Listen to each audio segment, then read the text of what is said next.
Y'all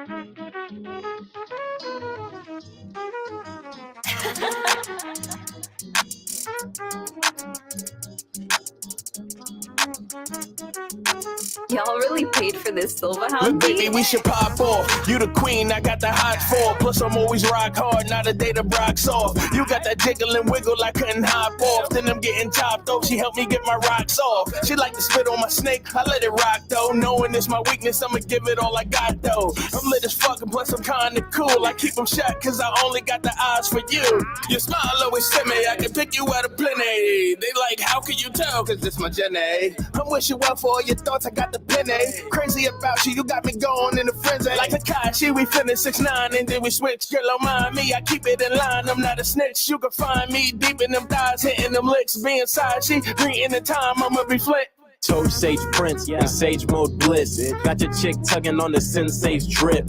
Now this ain't cheap, this that signing level fit. I treat her like a coon, I keep your bitch on my head. And that just is what it is. Her breasts lay on me consistently, enough to get you pissed at me, but not enough to risk. See a one-tip publicity from publicly taking a piss at me. These bitches really just flock to me, they're like hens in a den. Bad bitch with a fat ass and knee sauce, give me nothing to speak on. Till she lowered that dump truck right on me, we was at it for eons. I'm usually a dipped and dip guy, I just smash and then be gone. But little shorty was asking for rounds, watch a giant Rasengan. With me, anything it can occur. Even if that hoe's your wife will wet if I'm a fan of her. I'm hard at work trying to clean her water, works like I'm her janitor. If I was you, I'd banish her. Give bad bitches of that business, I'm CEO and manager. Holy moly, she's a macaroni. Got you riding Noxin pussy like you riding on a pony.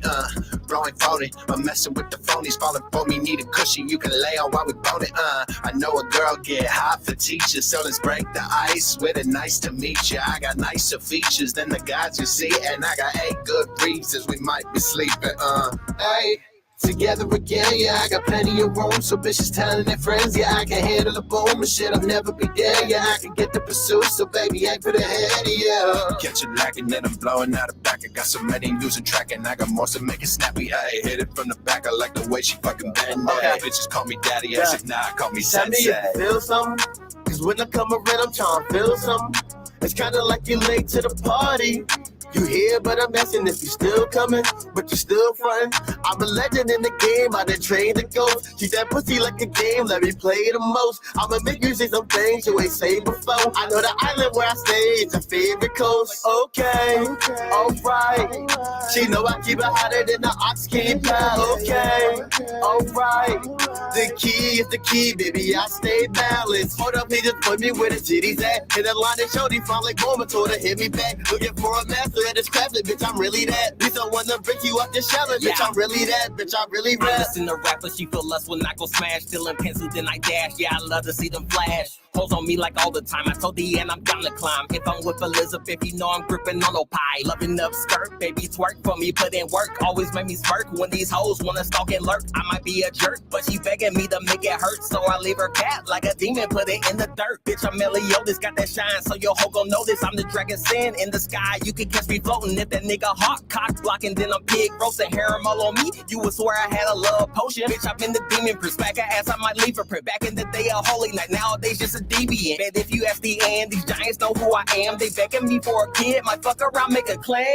Nah, I ain't afraid to simp for a shotty. Need a little meat, you can get it quick from Sanji. Machi godly, I'm with Miss on Sunday, doing more than talking. Nico Robin, Hana Hana, where your hands all on my body. Getting naughty, she know how to never get in there, not my heart, she move like Nami. Whatever she in my sight, I'm harder than I'm a Mahaki. Treat little baby like Packers, that's why she is smoking hot. Told her step on me, it's hot, she doing Diambele job. Treat her like a princess, and I know she said she wanna see king. She could be my Shiro host. Swear all I need is Vivi, I don't care about a rolling. They with devil fruit powers, told her get to know me.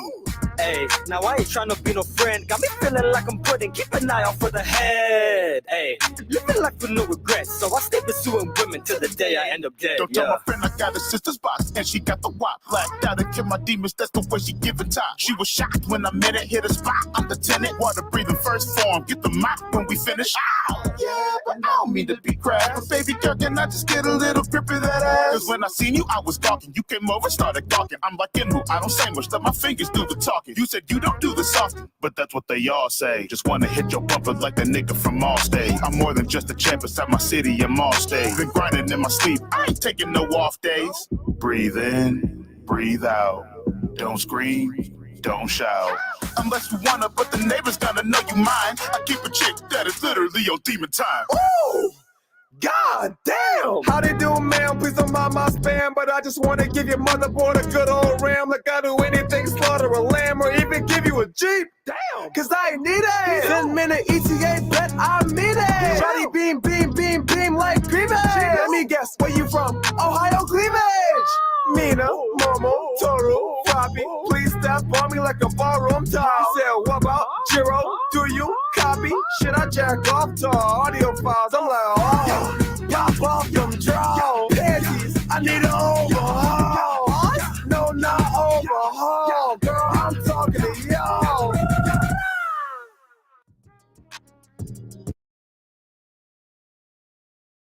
All right, welcome back, everybody, to Crows of Judgment. How y'all doing today?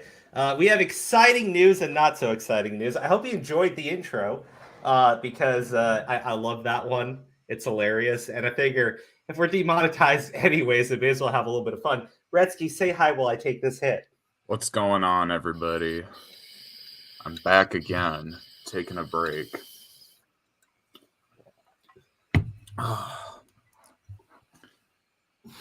How's that hit, Crow? I got a little bit more to go. Yeah, it sounds like you're having a bit too much fun there. Oh, man.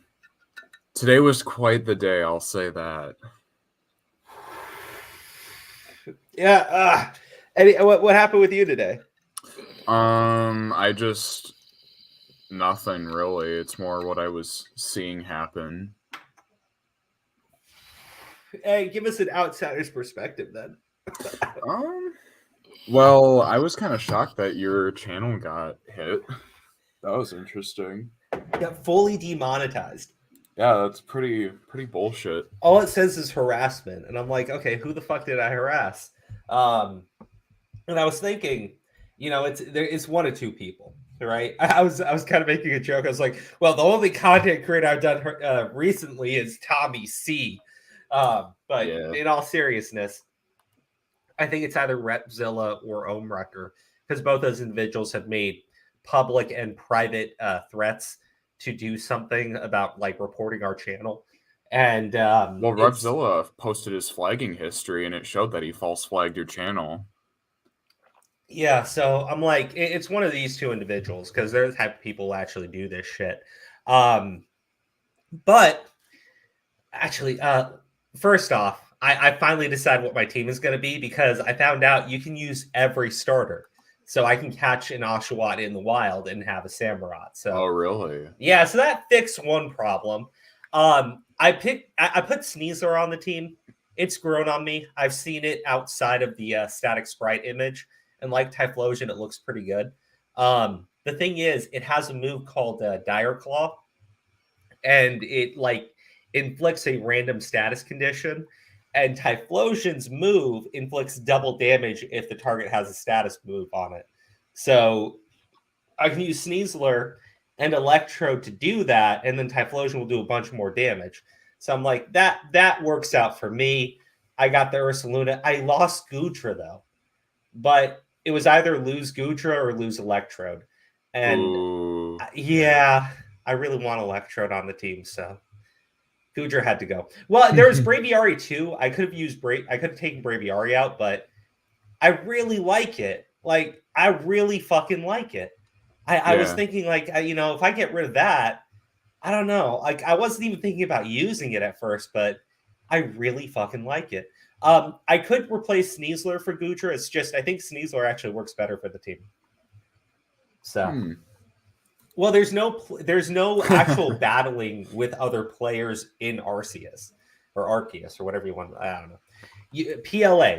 There is no fucking battling other players in the game. So there is a final battle, which I've seen, and it looks really good. And apparently it comes out of nowhere because people are like, oh, the only battles you play with other trainers in the game that have like 2 Pokemon, and that's it. So the game's more about exploring, battling wild Pokemon, battling the alpha Pokemon and the noble Pokemon and everything. So, like, do you think they're gonna add a multiplayer? No, No, this game isn't about that. So this game is not Okay. part of like, this is not the next generation. This is like a side game. And it's a very fun looking side game. Like everything I've seen, because I've been watching like people doing the gameplays and everything. It looks really fun. It's very unique. It's like a mix between like an actual Pokemon game like Sword and Shield was, and something more like, God damn it, like it's hard to describe, like Pokemon Ranger, I want to say, where like the activities aren't necessarily about battling, right? You can battle wild Pokemon, but I don't know, man. Like it looks fun. It looks extremely fun. And like your team doesn't need to be super competitive because that's not what it's about. So like I still want my Pokemon to kind of like work well, but I don't know. It's looking like a really fun game. So, and what platform is it on? Nintendo Switch. Oh, okay. I might have to try it out. I mean, it's coming out, so I guess they're saying if you have an Australian account, you can play it tomorrow morning at like 10 o'clock. But it's out on Friday, so basically Thursday at midnight, you can pre-download the game and have it ready to play.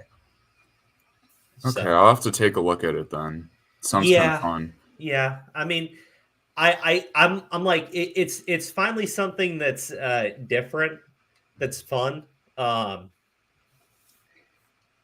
There is supposedly going to be news of the next generation of Pokemon games coming out later on this year, like in summer or spring. I don't really know. I'm interested to see what's coming out for like the actual next generation. You know, where you're back to battling in gyms and shit. But what you have in this game is so cool and so unique. And I actually like I like a lot of these designs. Those are always fun too. But I don't know. It should be fun. It's a mix. Okay, it's a mix between Pokemon and Legend of Zelda. Oh, ooh. Yeah. Like playing Breath of the Wild. I was watching a lot of the gameplay from this, and it reminds me so much of Breath of the Wild. And really? Like that's what this is like inspired by. So if you like that game, which I did, it's that game mixed with Pokemon. No, I really got to check it out. Yeah. Just watch, go watch like the final boss fight, right? Because it's not like you send out your team of 6 to go fight the Pokemon. You basically have to go around, dodge their moves as the player, and as you're dodging them, you basically have to throw out these like bombs at the Pokemon to weaken them, to get them to a point where your Pokemon can actually fight them briefly, and then you go back to doing battle with them as the trainer. So that's cool. That to me is really cool. Like you can actually fight as the player character with the Pokemon, and the Pokemon will attack you. So that's neat to me, because you always think like, why don't wild Pokemon just go ahead and attack the trainer and ignore the Pokemon? Because if you take out the trainer, you're basically like, right? So in this game, that's what happens. Interesting. Yep. So let's see. So for those of you who are unaware, the channel did get demonetized. Boo. Yeah, that's not fun. Actually, let me go to your tweet. So like, this is weird. I tried tweeting this out 3 times, tagged YouTube, and nothing. Wait, like, you tried it 3 times? I thought you only every did it single once. time I tagged. No. I tagged them 3 times, and each time the tweet didn't even appear on my page. And well, I'm one like, of them got like deleted. Like it straight up deleted the minute you tweeted it. No, I deleted it because it was a test, because when I hit profile, okay, and I looked at my page, the tweet didn't appear. So I was like, okay, this is ridiculous. So your tweet already got attention. I was, I'll just. I'm glad that people came to your support. Yeah, and I want to thank some specific people for it too. But just to read through the message first. Hi, Crows of Judgment. During a recent review of our team of policy specialists carefully looked over the videos you've uploaded to your channel, Crows of Judgment. We found that a significant portion of your channel is not in line with our YouTube partner program policies. As of today, your channel is not eligible to monetize. You will have access to monetization tools and features. You will not. Please go to your monetization page to read more about the specific policy our specialist flagged. I went over that page, and all it says is harassment. It doesn't say specific videos. It just says harassment. Yeah, that's not cool. Yeah, I don't even know what they mean by large portion. So I spoke to a few people who said that they were gonna try to reach out to other people higher up. And so let me go specifically to some channels. Sorry, I didn't actually have anything ready for this part because this is not what this stream is supposed to. Okay. To. Yeah. This literally just happened today. It wasn't planned or anything. Yeah, it's weird. So my wife was calling me because she got a message saying that her membership had been suspended or terminated or whatever. Oh, yikes. And I was like, and the thing was, I think I was napping at the time. So because today's my day off. So I didn't even know about it. Wow. And then I checked my email and I was like, what? So yeah, that was kind of out of nowhere.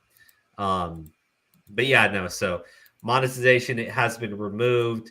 I think I may have to just wait the 30 days, which really sucks. And well, as long as you end up getting it back, that's, I think, all that matters. Yeah, the thing is, I don't know what triggered it. So I don't know what to do to make sure that it stays. Well, I want to know who is behind. Yeah, that too. The flagging. So Augie actually replied to you and quote tweeted you, tagging Team YouTube, which I really do appreciate because we've been extremely critical of Augie. It was really appreciated. Shout out to Augie for doing that. Yeah, absolutely. I mean, the shit that goes on with this random removal of people's monetization.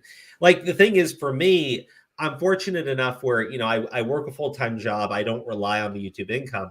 But, like, I can see why it's scary for other content creators who do rely on this as their sole source of income, where YouTube can just come in 1 month and just completely take away everything. Like, can you imagine, like, because I put it like this, just to understand it. Imagine you're working your job and just 1 month your boss comes in and tells you, hey, this month we're just not going to pay you. You violated one of the company guidelines. You're like, how did I do that? And your boss says, You're like, wait, what? And he goes, And you go like, wait, what did I violate? And you go like, you harassment. You violated the company guidelines on harassment. And you're like, okay, but what? Okay, so what did I do specifically? Tell me what I did specifically. And he's like, just don't do it again. Oh my god! And you're like, but how? It's like I lost my income for a month. How do I not violate this? What did I do specifically? Just tell me so I can not do it again. And your boss goes, just don't do it again. You're like, but what did I do? You're like, you violated the harassment guideline. Okay, but how? He goes, I don't know, but you did. It's so frustrating. It really is, because it's like screaming into an echo chamber. Like you're not getting a response. I have no clue. And don't get me wrong, we definitely push some boundaries. Like watching the North Korean propaganda. Which the thing is, I'm pretty sure watching North Korean propaganda didn't trigger any of this. So that's weird to me, because you think that might be something that would upset YouTube, but it doesn't. And I Crow harassed Obama. Yeah, I don't know. Oh, Crow. I got told specifically like the types of videos to remove by somebody, which I do appreciate. But I really do appreciate Augie helping out by signal boosting and trying to get YouTube to generate some sort of response, which would be great. The thing is, when I tag YouTube asking for any type of response, it doesn't, like, it's completely put into some sort of void because nobody is able to see it. Unless you have notifications turned on for my tweets, you can't see any of it. And it's really fucking weird. It doesn't even appear on my page, like my timeline. It doesn't appear. You have to have the link specifically to the tweet to see it, and it's so fucking weird. It's basically like a shadow ban of sorts. But it's only really when weird. I try to tag YouTube. I know, that's really strange. And I think what it is because whenever I see anybody else having issues with YouTube, I tag Team YouTube and I tell them I have issues with my YouTube Red. Like, it won't, like, and I think now, because I've done that too often, it doesn't it might be at a point where I can't actually tag YouTube. It's like a mute thing or whatever. They just But mute it's you. but it's like it's the weirdest kind of mute thing. Yeah. So I don't know what to do. Now the other person who's really been helping out, the other person who's been helping out has been Yellow Flash. So he replied to you. He also said, fix this YouTube. He said he was going to try to reach out to other people, which I really do appreciate. And I mean, Flash has helped me out in the past with a lot of different things. He's made some recommendations to what I need to do as well, which I do appreciate. But I was surprised Augie did that. I was really appreciative Yellow Flash, who gave me some other advice too. And said he was going to help out in any way he could. So I'm extremely grateful to these people, and to everybody else who retweeted and has said other words to me in private. Lofty Pixels too is one of them. A lot of different people too. A lot of people in the audience as well retweeted it. Gigi Evans, Zombie Fox. Just to name some people specifically. And if I didn't name you, it's not that I don't appreciate it. It's just there was a lot of different people, and you did hear me take that massive hit before I did this. So. It's well deserved. It's well deserved. Yeah. So actually, my eyes are so bloodshot. I can't have the camera on right now because it's gonna look like I'm crying.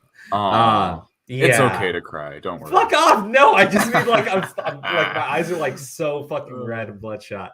But I appreciate everybody for helping out. Now I do have some plans for what we're going to be doing moving forward. And if you didn't notice in the background, let me take off the screen share. Comic Crow is coming back. So before I started the Crows of Judgment and everything, it was supposed to be Comic Crow Chronicles.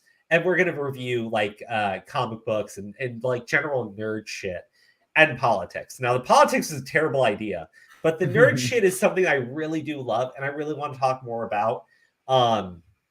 So we're starting the Comic Crow channel. And let me actually, I should have probably had that link ready too. But this is the type of preparation that went into all of this stuff. And I got some interesting stuff to show you guys. First off, I have to thank Kayla because Kayla sent me all of this really fun art. And so first off, there is this, but there's also this GIF that she created. And This was amazing. This is my favorite GIF. I don't even know how she made it. This is my new favorite GIF. I know, right? Like, I don't know how she made it, but it's fucking amazing. Like, I really, this is what I just want to spam at people on Twitter now. Like nothing else. I'll just spam this at them. Now, what else did I want to bring up? The actual YouTube channel, right? Okay, sorry. Let's see, copy link. Yeah, let's see Comic Crows. I'm all here for it. Okay, it just got started. There's three subscribers and one of them is me. So on this channel, I'll be uploading the content we're uploading onto Crows of Judgment. It's primarily been drama, and we've been covering sexual assault allegations, pedophile allegations, grooming allegations. That's primarily what we've been doing. And the thing is, there's a lot of that to do. And there's other stuff in drama, like when the shit going on with Tommy C and Diorio, for instance. People are tuning in to watch that. They're not really as tuned. Consider me your okay, Kat. Okay, Kat. All right, I have to mention Kat because specifically, the stuff that we'll be doing on Comic Crows will be related to nerd shit, comic books, movies, TV shows, things in that sphere. Not really things going on with drama and YouTube and beef and stuff like that, right? So Kat has been doing a project with me. Let's see, open image in new tab. Okay, perfect. So just so I don't have our DMs up, because there's other stuff that we're working on. Don't like your DMs again. Yes, exactly. But the thing is, we're going to be updating the Patreon as well, which I made some updates to today. There will be 3 tiers on the Patreon, which I will have pulled up in just a second. But this is going to be one of the things that's going to be available to the Patreon members. As you can see here, I've been working with Kat on this project. I don't have a name for it yet, so I'm just calling it KC Project for Cat Crow, because I was thinking Crow Cat because I'm egotistical and branding is everything. But then I was like, well, Crow Cat doesn't sound as good as Cat Crow does, and I was thinking like a literal cat and a literal crow. So Cat Crow Project. So that's what I'm calling it now until there's an actual name for it. There you go. Oh boy. This is some concept art from the project. We're doing our comic book. And I figure I'm going to give you all the artwork that's been going on Patreon. So if you're a Patreon member, and I'll put the link to Patreon as well, I'll give you access to all the concept art that we're working on with the book. The first links will be out for the main character. You're going to go ahead and see, this is the final look for the main character. But you'll be able to see some of the other concepts we had, different hairstyles. One that looks like somebody you may know, because anyways, it'll be fun. I'll have that out for everybody. It'll be linked on the Patreon. So let me go to the Patreon so you can see the new tiers. The Patreon is actually linked in the description as well. So you can go there now if you want to see that. But let's see. View page. Okay. It does look like Wolverine. I saw someone in the chat say that. A little bit, yes. It kind of looks like him. It's inspired by a few different things. But yeah, I guess a little bit. What's funny is when I sketched out concept art, I drew like a little stick figure of the main character, and then I drew it specifically like Wolverine with like the hair and the facial hair and everything. But the thing is, originally it was based around the character that she drew for me, and then the body type. Yeah, a little bit. The thing is, Wolverine is short and stubby, and the main character is going to be a little bit taller, so there's going to be that. I don't really want to get into it too much, though. Yeah, no spoilers. Yeah. But yeah, so it's going to be more of a horror series. Humor will be very dry, because I'm sarcastic as shit. And I'll have some more stuff ready to show you guys, because Kat's actually working on the panels. I've sent her sketches for, I think, about six, I want to say 6 pages. Maybe it was 7. That's like the opening that she's going to be working on. And you need feathers for the fro. Make yourself half bird. Yeah, it does. I can see the Wolverine. Yeah, we're still working on a lot of things, but like this is kind of like the final look that we worked on. The hairstyle is from Dragon Ball Z. I could kind of tell. Yeah, because I love Dragon Ball Z. But yeah, no. So like, we're still working on a few things. This is the basic. This is my final pick for the final design, though. Hell's Commando. Yes. Hell's Army Grunt. Okay, so anyways, let me take this off the screen for now. I get very shy about talking about this stuff, to be honest with you guys, because like working on the comic book for like the longest time is something I've really wanted. But I've been very apprehensive to work with anybody, because I'm very I don't want to be a dick, because I suck at drawing. I really do. I'm terrible at drawing, but I'm very judgmental with artwork. I won't read certain comic books if the artwork isn't up to par. And it's hard for me, because comic books are a very visual medium. It's not all about the story. The story is very important, but comic books are a visual medium. If they weren't, then you would just read regular books, right? Yeah. But Kat's art is just amazing, and I love her art. Like, I love the art that she does for the channel. It's really phenomenal. I can't promote it enough. Everything that she does, I love to use. She does art around the commentary community too. I know she's done art for like the Half Baked podcast. She's actually done coloring for books that are on sale on Comixology. Kat is just amazing. So she never disappoints with her artwork. Yeah, I mean, like, I think she's almost like pretty much everything I've seen of hers is amazing. Yeah, I mean, I can't I can't hype her up enough. So, anyways, this is the new Patreon. Let's see. I think if I take that out of the link, I can put this link in the actual chat and you guys can see it. So let me do that for you. Okay. Here you go. There you go. So that's the Patreon link. So let me go over the new tiers for everybody. And this is how you can support us while we're demonetized. It is very helpful. I'm not going to lie. Some of the money was actually being... Okay, this is the part that sucks. I do have a full-time job and everything. But the money that was going to be used for the YouTube payouts, I was going to be using to pay Kat for everything. To pay for like the book early. And now what we're going to be doing instead is we're going to be using the Patreon money to support the comic book. So as you can see, the tiers now are Scarecrow, Casey, Contributor, and Knights of Crow. So the old names, but the new perks are special rank on the Discord server, access to Discord server, priority call in during streams. So at the end of the stream tonight, we'll spend about half an hour. I will take call-ins from everybody. If you're on the Discord, if you're on the Patreon at a Scarecrow tier level, then you will have priority on call-ins if you want it.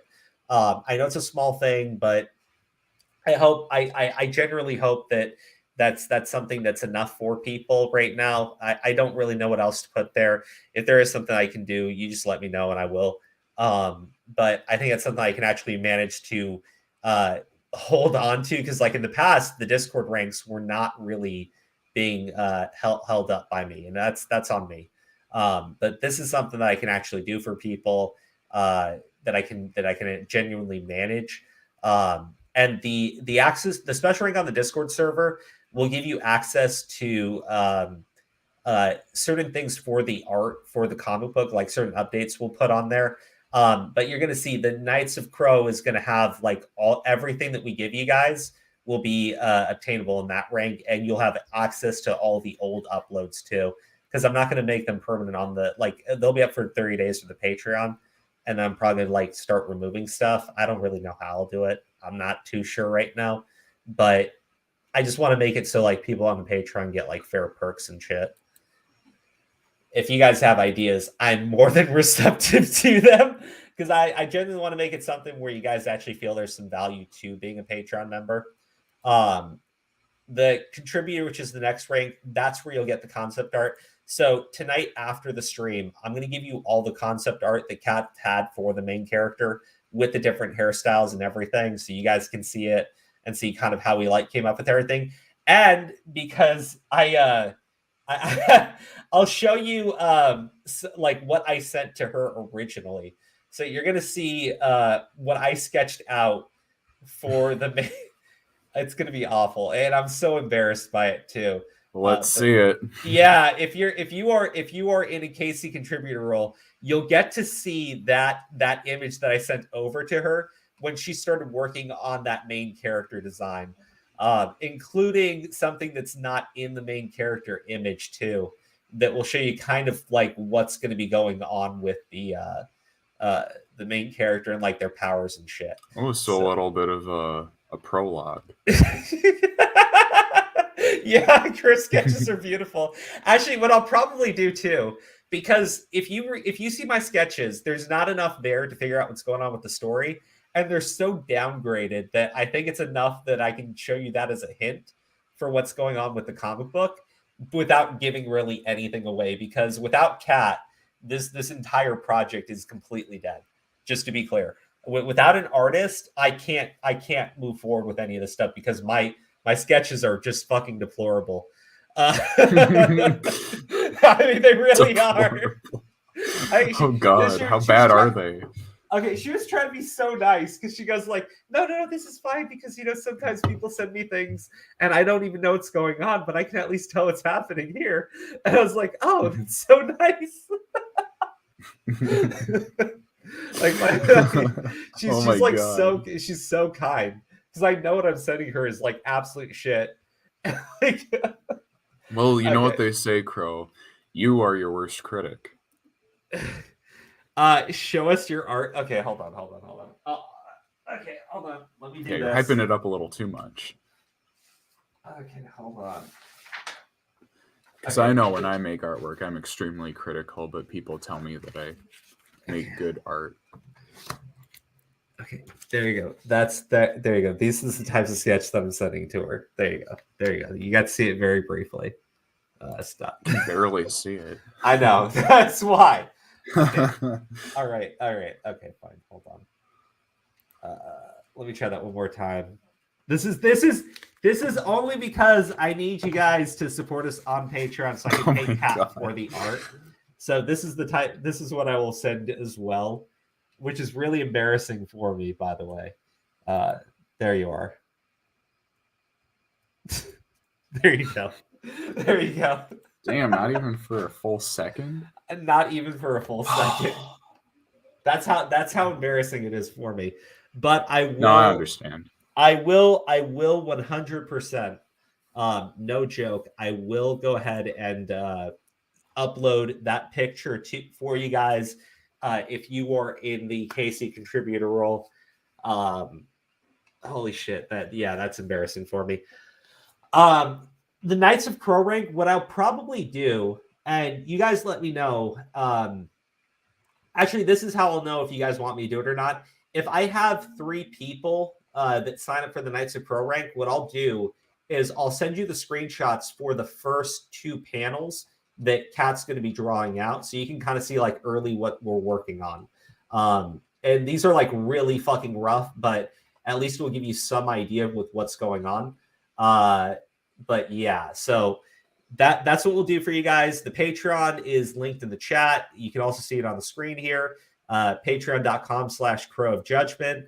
For the Knights of Crow, you'll get access to everything that we upload on a Discord server. It will be on our Discord server. I'll make a special chat. I'll make a special channel. And after we've had the link up on Patreon for 30 days, I'll upload everything into that Discord channel. So hopefully that's good for you guys. I hope that's enough. If you think of other ideas, we'll do that as well. As far as like the other YouTube channel, that's also that's also linked. Can we do fan art of main comic book characters? Seeing that art got my head spinning with excitement. But I understand if you want to keep it on the low. No, Antonio, you can.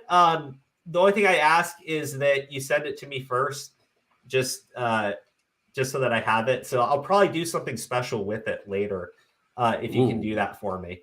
Yeah, like if people want to do fan art, yeah, because like that only helps promote the project.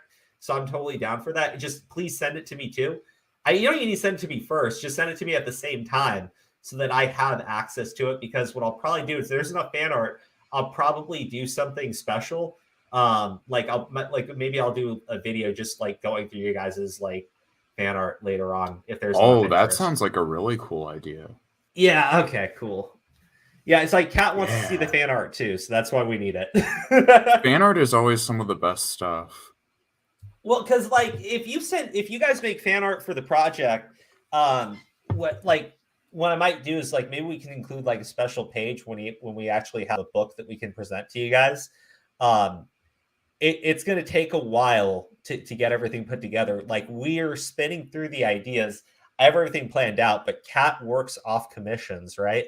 So, like a lot of the stuff she's doing on good faith right now that we're able to generate income through the Patreon because we're not able to do anything through YouTube, at least not right off the bat. It's going to take us a while. If I get the other channel up and running and you guys all subscribe and share it and everything, it's going to take a while to get monetization on that channel.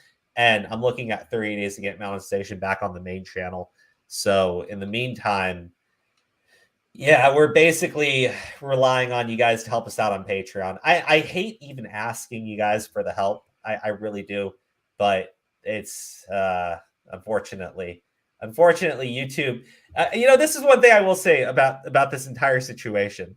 I don't think you can call yourself a real YouTuber until YouTube comes in out of nowhere and completely fucks you over. That it's a stamp of approval.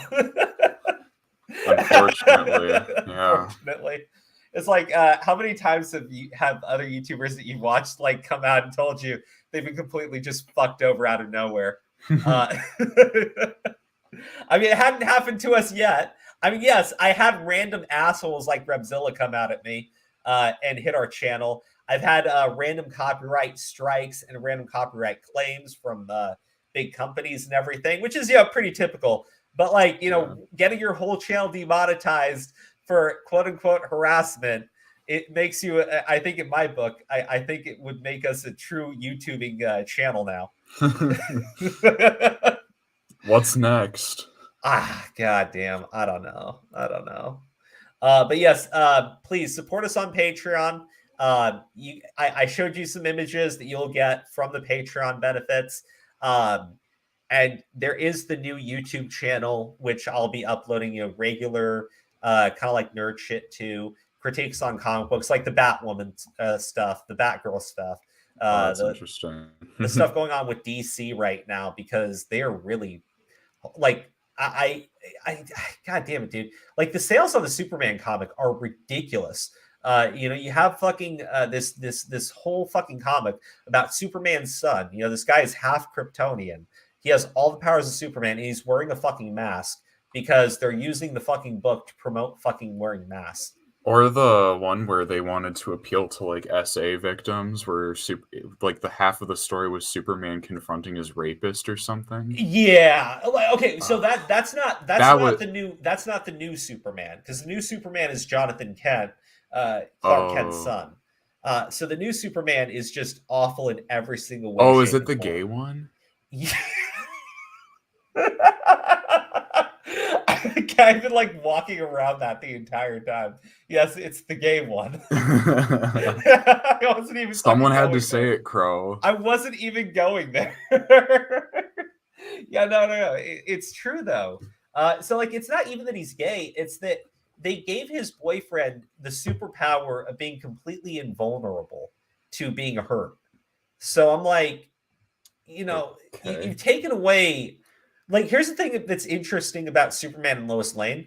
Lois Lane's completely human. And so she throws herself into danger. And then Superman is put into these situations where he has to try to save her, where, the bad guys can actually hurt her. And there are situations where he has no idea where she is. And he has to go on and do his thing as Superman and just has to trust that she's going to be safe, right? Yeah. Well, Jonathan Kent doesn't have that with his new boyfriend because his boyfriend is completely invulnerable. So if the bad guys want to go ahead and hurt him to get at Superman, they can't actually do that.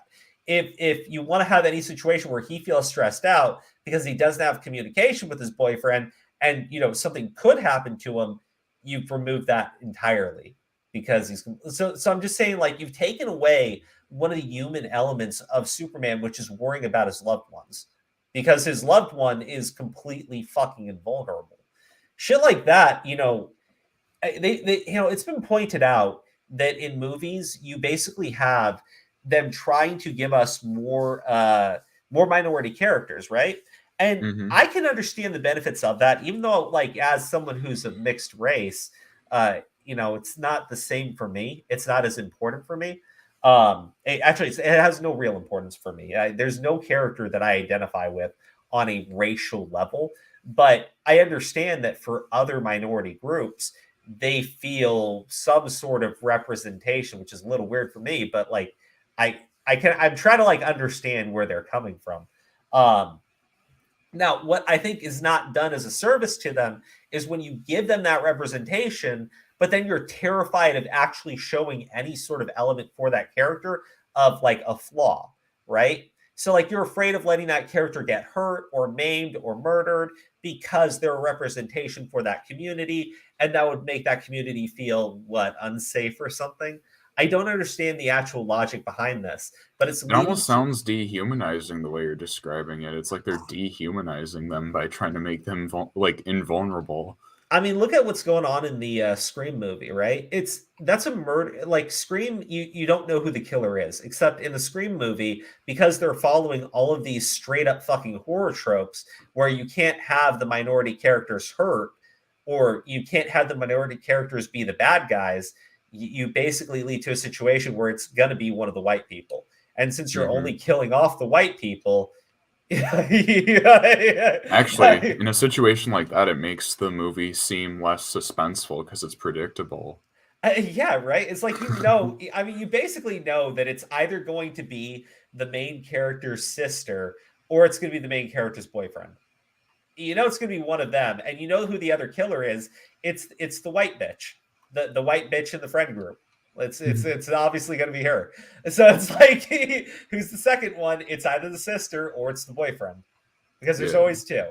Like, I don't know, man. It was just so fucking. It was just so not suspenseful. Like, I don't know, man. And the thing is, you're also like, minority characters are supposed to be people. People have flaws, and when you're not willing to show those flaws off. Like, I don't know, man. How are they supposed to overcome anything? How are they supposed to have a character arc? You've robbed the communities of that. That's why people love those characters. Like Spider-Man is not loved because he's a white dude. Like he's loved because of his flaws and because people relate to those flaws. People relate to a guy who, like, in spite of everything that he does, he still comes across as a complete asshole to people. Even though he's trying to do everything right, he still fails. Even though he fails, he still gets up and tries again. That's something people can relate to. Like, I can't relate to Spider-Man because he's a white dude, because I'm not a fucking white dude. Like, Well, I don't even think you should relate to someone solely based on the color of their skin. No, you shouldn't. But I think that's kind of an ignorant, it's kind of an ignorant mindset, if I'm going to be completely honest. Yeah, no, I hold on, let's do something real quick. I'm just giving the links out to the Patreon and the and the new YouTube channel just in a comment, so I can leave that up on the screen. Yeah, no, but it does seem okay. That comment was terrible. In comic books and stuff these days, it seems like they're trying to get other people to relate to minorities based on their skin color and sexuality, and it's like, no, you need personality to relate to somebody, especially personality.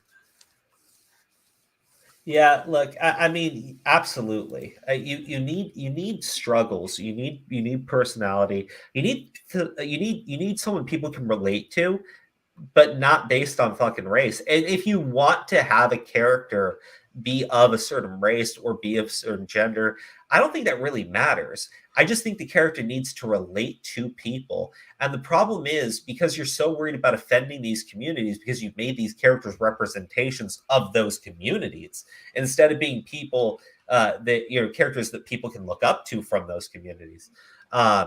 They come across as completely one fucking dimensional, and their struggles just seem so fucking pointless. I mean, and I think that in situations where characters like you have like Miles Morales, that character is loved because you've shown him have genuine struggles, right? You show him go through genuine conflict. And those struggles are things that come from him and his insecurities. When you have a character like, I don't know, Nubia, Queen of the fucking Amazon, like every single struggle that she faces is because of other individuals. She's perfect in every single way, shape, and form.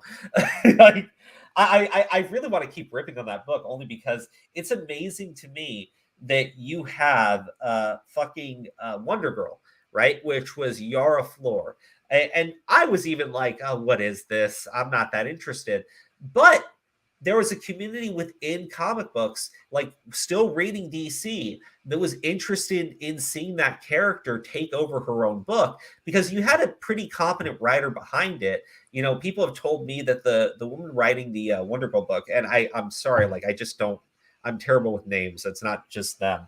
Because I can't remember the name of the person that writes the Nubia book either. But you know, people told me like she's a competent writer. She's not like this amazing writer. She's not like this phenomenal writer. Everybody knows her name or something, like, you know, Jeff Johns or someone. Yeah. You know, but she's someone that has a fan base behind her, that people trust her to write. And they gave her this book. Then, you know, they took certain things away from her, and now they're canceling the book outright. And you had genuine interest from the fan base because they featured Yara Flor in DC Future State. And I guess they put her in 3 different titles. And in each of those titles, she was written pretty differently. But in the one Wonder Woman title, there was genuine interest for the character. Anyways, she gets Wonder Girl. 7 issues in, the series gets canceled. It had no real promotion behind it. There were constant delays with the book, which is really fucking weird. But Nubia, Queen of the Amazons, is still being heavily fucking promoted, has no interest behind it, has no real fan base to speak of. Nobody's buying it, and it's still getting put out. I don't understand these decisions by DC, and this is not a situation where I'm like, I want the, like, you know, because what did it say? Like, it just, you're all right if you fucking point out these fucking genuine criticisms. I'm so tired of that argument. Like, honestly, like, just some guy was critical of that book, and he got called like a white supremacist or something. I'm like, this dude is black and he lives in Chicago. Like, what are you guys talking about? Yeah, I mean, the book is genuinely fucking awful. It is. The writer behind it, to my understanding, has books get canceled all the fucking time. I'm pretty sure in the about section, like about the author, she starts writing about like her race and stuff. Yeah, in that book specifically.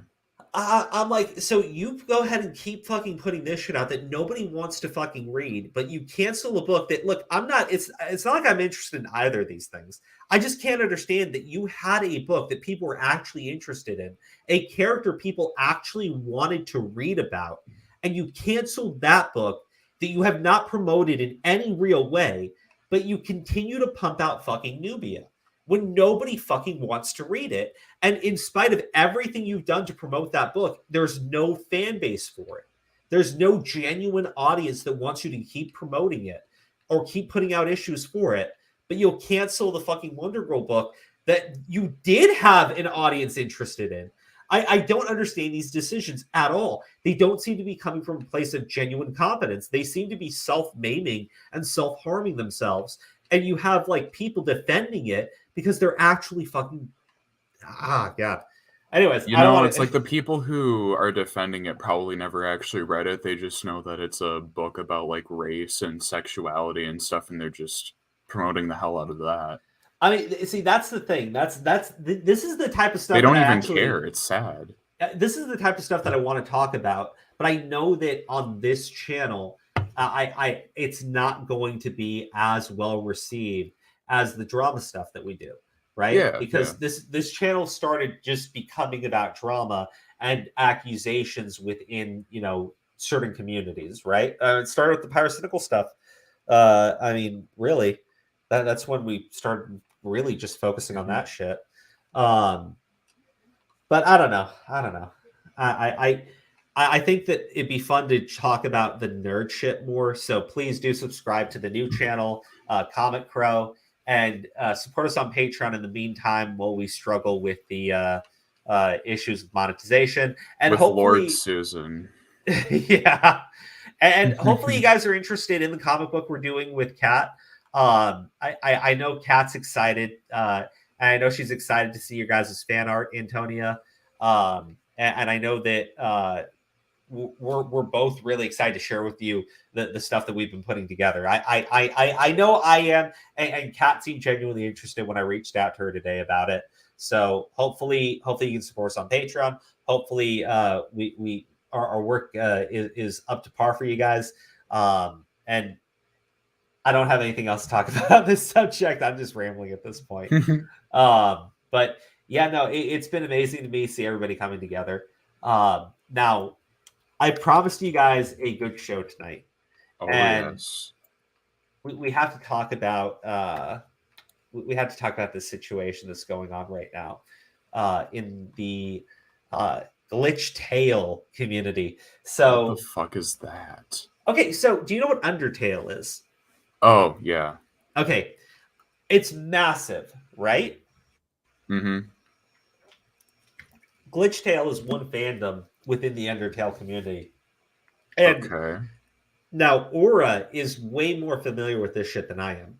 So a lot of these fandoms go on to monetize very heavily. They have massive groups. They have like all of these different communities based around different endings to Undertale and different ways that they continue on the story, essentially, right? Mm-hmm.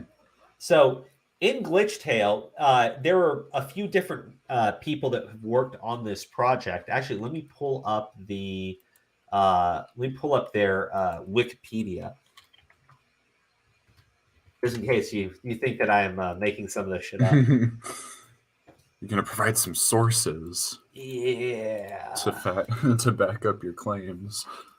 Okay, so here we go. This is the Glitchtale wiki. Glitchtale is an animated series by YouTuber Camila Cuevas, which is based on the popular video game Undertale. The series began with a short animation based on a failed genocide route that glitches the timeline to a point where characters such as Gaster, Asriel, and Chara have been fully revived.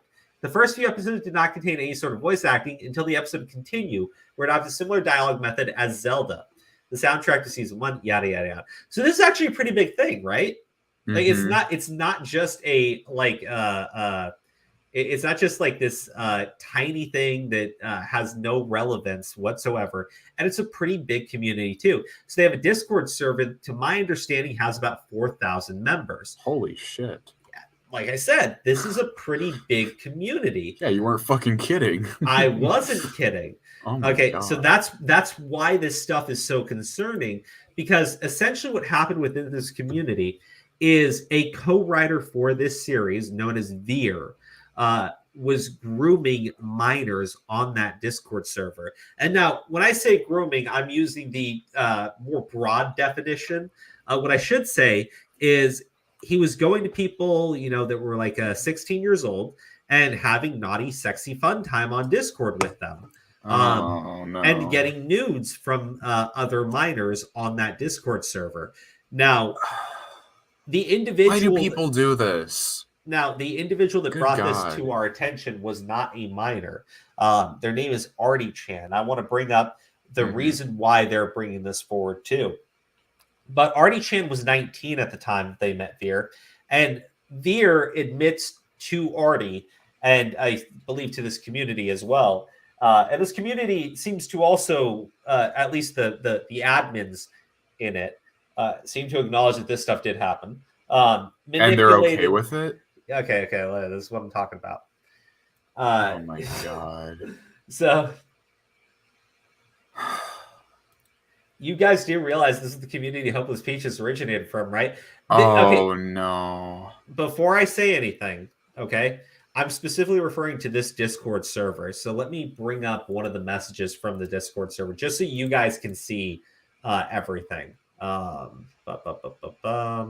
Sorry, I got sent a lot of different screenshots today, and some of the stuff wasn't censored, so I got to be a little bit careful with what I'm showing you guys. Mm-hmm. But it was a lot. I woke up and I saw everything. I was like, "Holy shit!"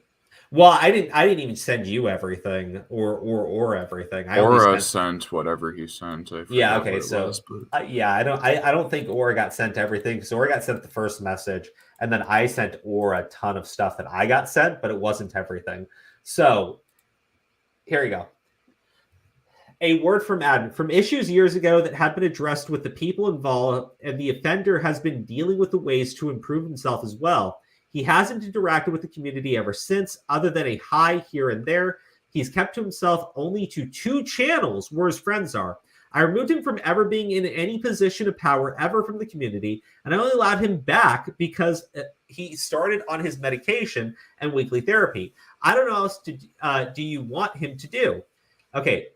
I fully agree with Skater as well. They can address it publicly all they want. Doesn't mean we have to go down that path and have half the community eating popcorn to some drama they don't need to know about.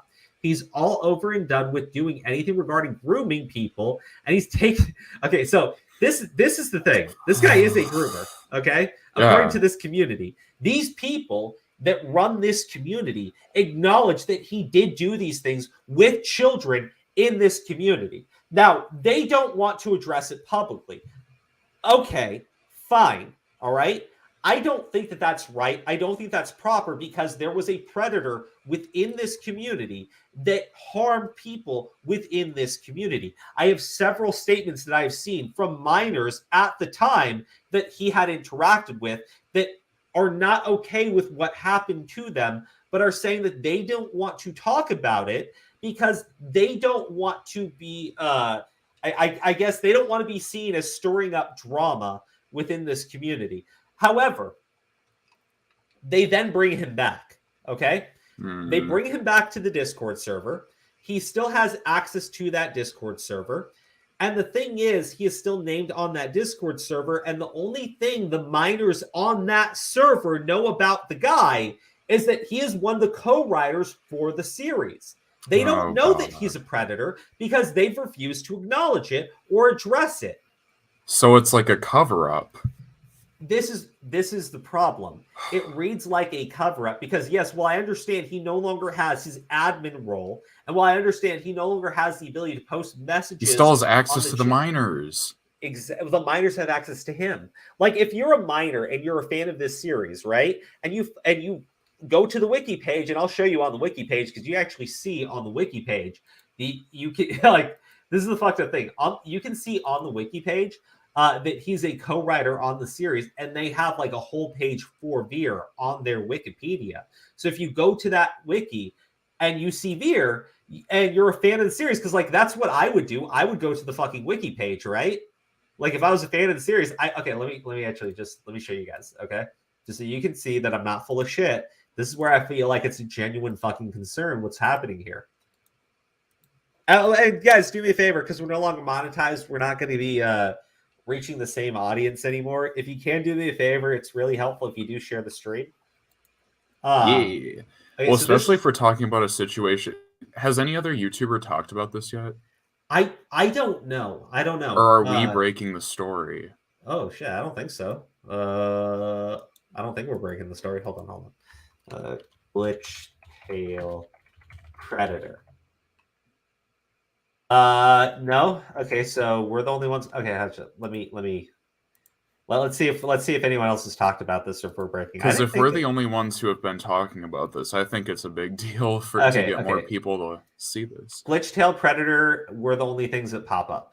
Oh, okay. Well, and what's the guy's name? Do we know his name? Actually, hold on. Look at how 6.6 million views. Holy shit. Holy shit. Okay, hold on. This might actually be a really big story. Hold on. I thought we were just following. Okay, Glitchtale Veir. Okay, 13 million view video. Okay, no. Veir. So nothing about this story. Holy shit. How big is this shit? Glitchtale, hold on. I mean, you did say it was like a monetized 1.6 million subscribers. Jeez. Based on this Glitchtale series. Okay. Okay, Glitchtale Season 1. Well, if you're an aspiring YouTuber, I think you know what to milk now. Yeah, okay, so the entire Glitchtale series is on this person's channel, and it's got like 13 million views. This is a major thing, okay? So this is bigger than I thought it was. Holy shit. No one's talking about this person. Or the situation. No. Okay, look. So this is the Glitchtale fan wiki page. So apparently it's got like millions of subs and everything. But this is if you go here, you can see the crew here. So if I click on Veir, okay, Veir is co-writer of the Glitchtale. It is known that he also helped with the plot of the story, especially in season 2. Okay, co-writer of Glitchtale, a core member of the Glitchtale crew, 25, male. He is also a moderator on Twitch. His favorite color is green. Veir started animating in 2009. Veir cried a little at the season 1 finale. A special line in the last episode of season 1 triggers Veir. Okay. Hold on. Nothing. Predator. Nothing. Child. According to Veir, Frisk is not a pacifist child. Okay, so nothing. Okay, so yes, everything about Veir and what he did to that community and what he's done to children has been completely covered up by the Glitchtale community. Yikes. And it states like here's my problem. Okay, you can tell me that I took away his moderator role on Discord. He's no longer an admin. He no longer has the ability to pressure children for nudes. He no longer has the ability to pressure members of the community for nudes as an admin. Okay, as an admin. But he still has access to the children. Yeah, he's still on the Discord server. Jesus Christ. He doesn't have the ability to message children on the Discord server. The children still have the ability to contact him. And all they'll know about him is that he was a core member and a co-writer on this series.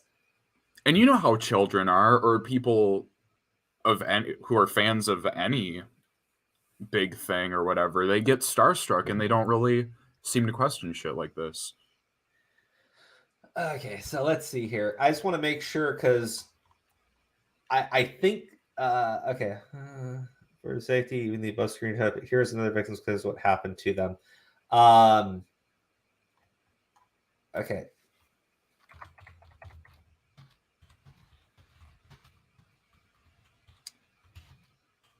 Dude is still portrayed rather positively on that wiki. No, he's only portrayed positively on that wiki.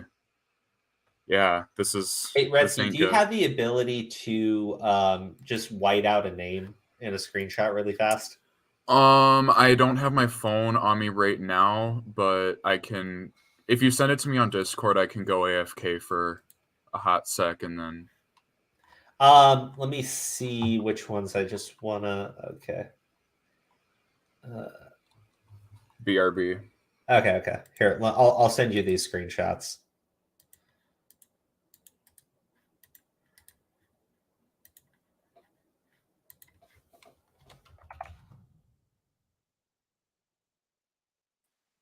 Oh, Steve, what's up, man? Crow, what the fuck happened? What do you mean, what happened? You got demonetized. Yeah, I did get demonetized. Well, why? Why did they say? Okay. Well, hold on. Guys, let me talk to Steve about this really quick. Well, I'm going to send the screenshots over to Redsky that I have that are uncensored so that he can just white out some of these people's names because some of the individuals talking about it were victims of this Veir guy. And I don't want to put them on blast right now. I see. So it was for a specific video that you did?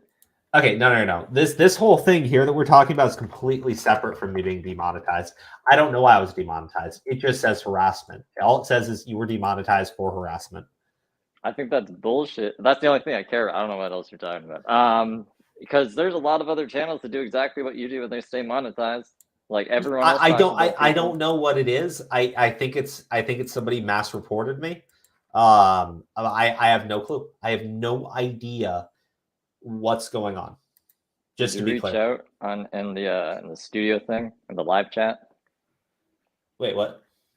Did you reach out to YouTube in the live chat through studio? Wait, what?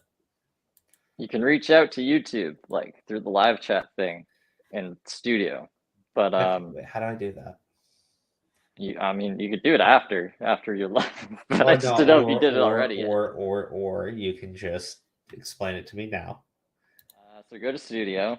Okay, I'm in studio up so I can see where it's at. It should be at like the top right. That's how I got the copyright thing top right? reversed. They were like, I was like, hey, you guys fucked up big time, and they're like, oh my god, we did. And I was like, that's right, and they fixed it. So Twitter didn't do shit for me. Okay, all I see is just harassment, and that I can reapply on February 25th, 2022.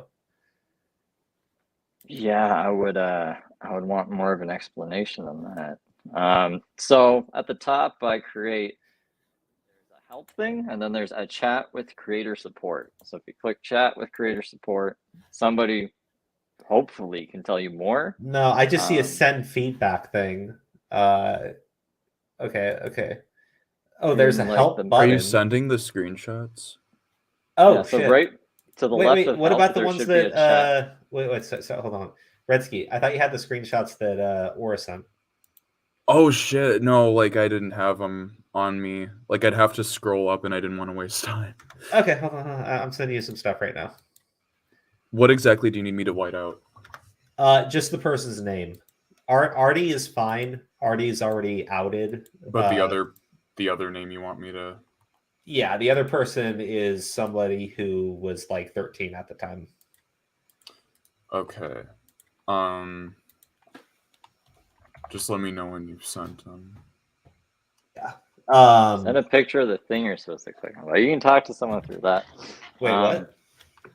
I sent a picture in White Boy to show you that thing. That's what you're supposed to click on to talk to the people.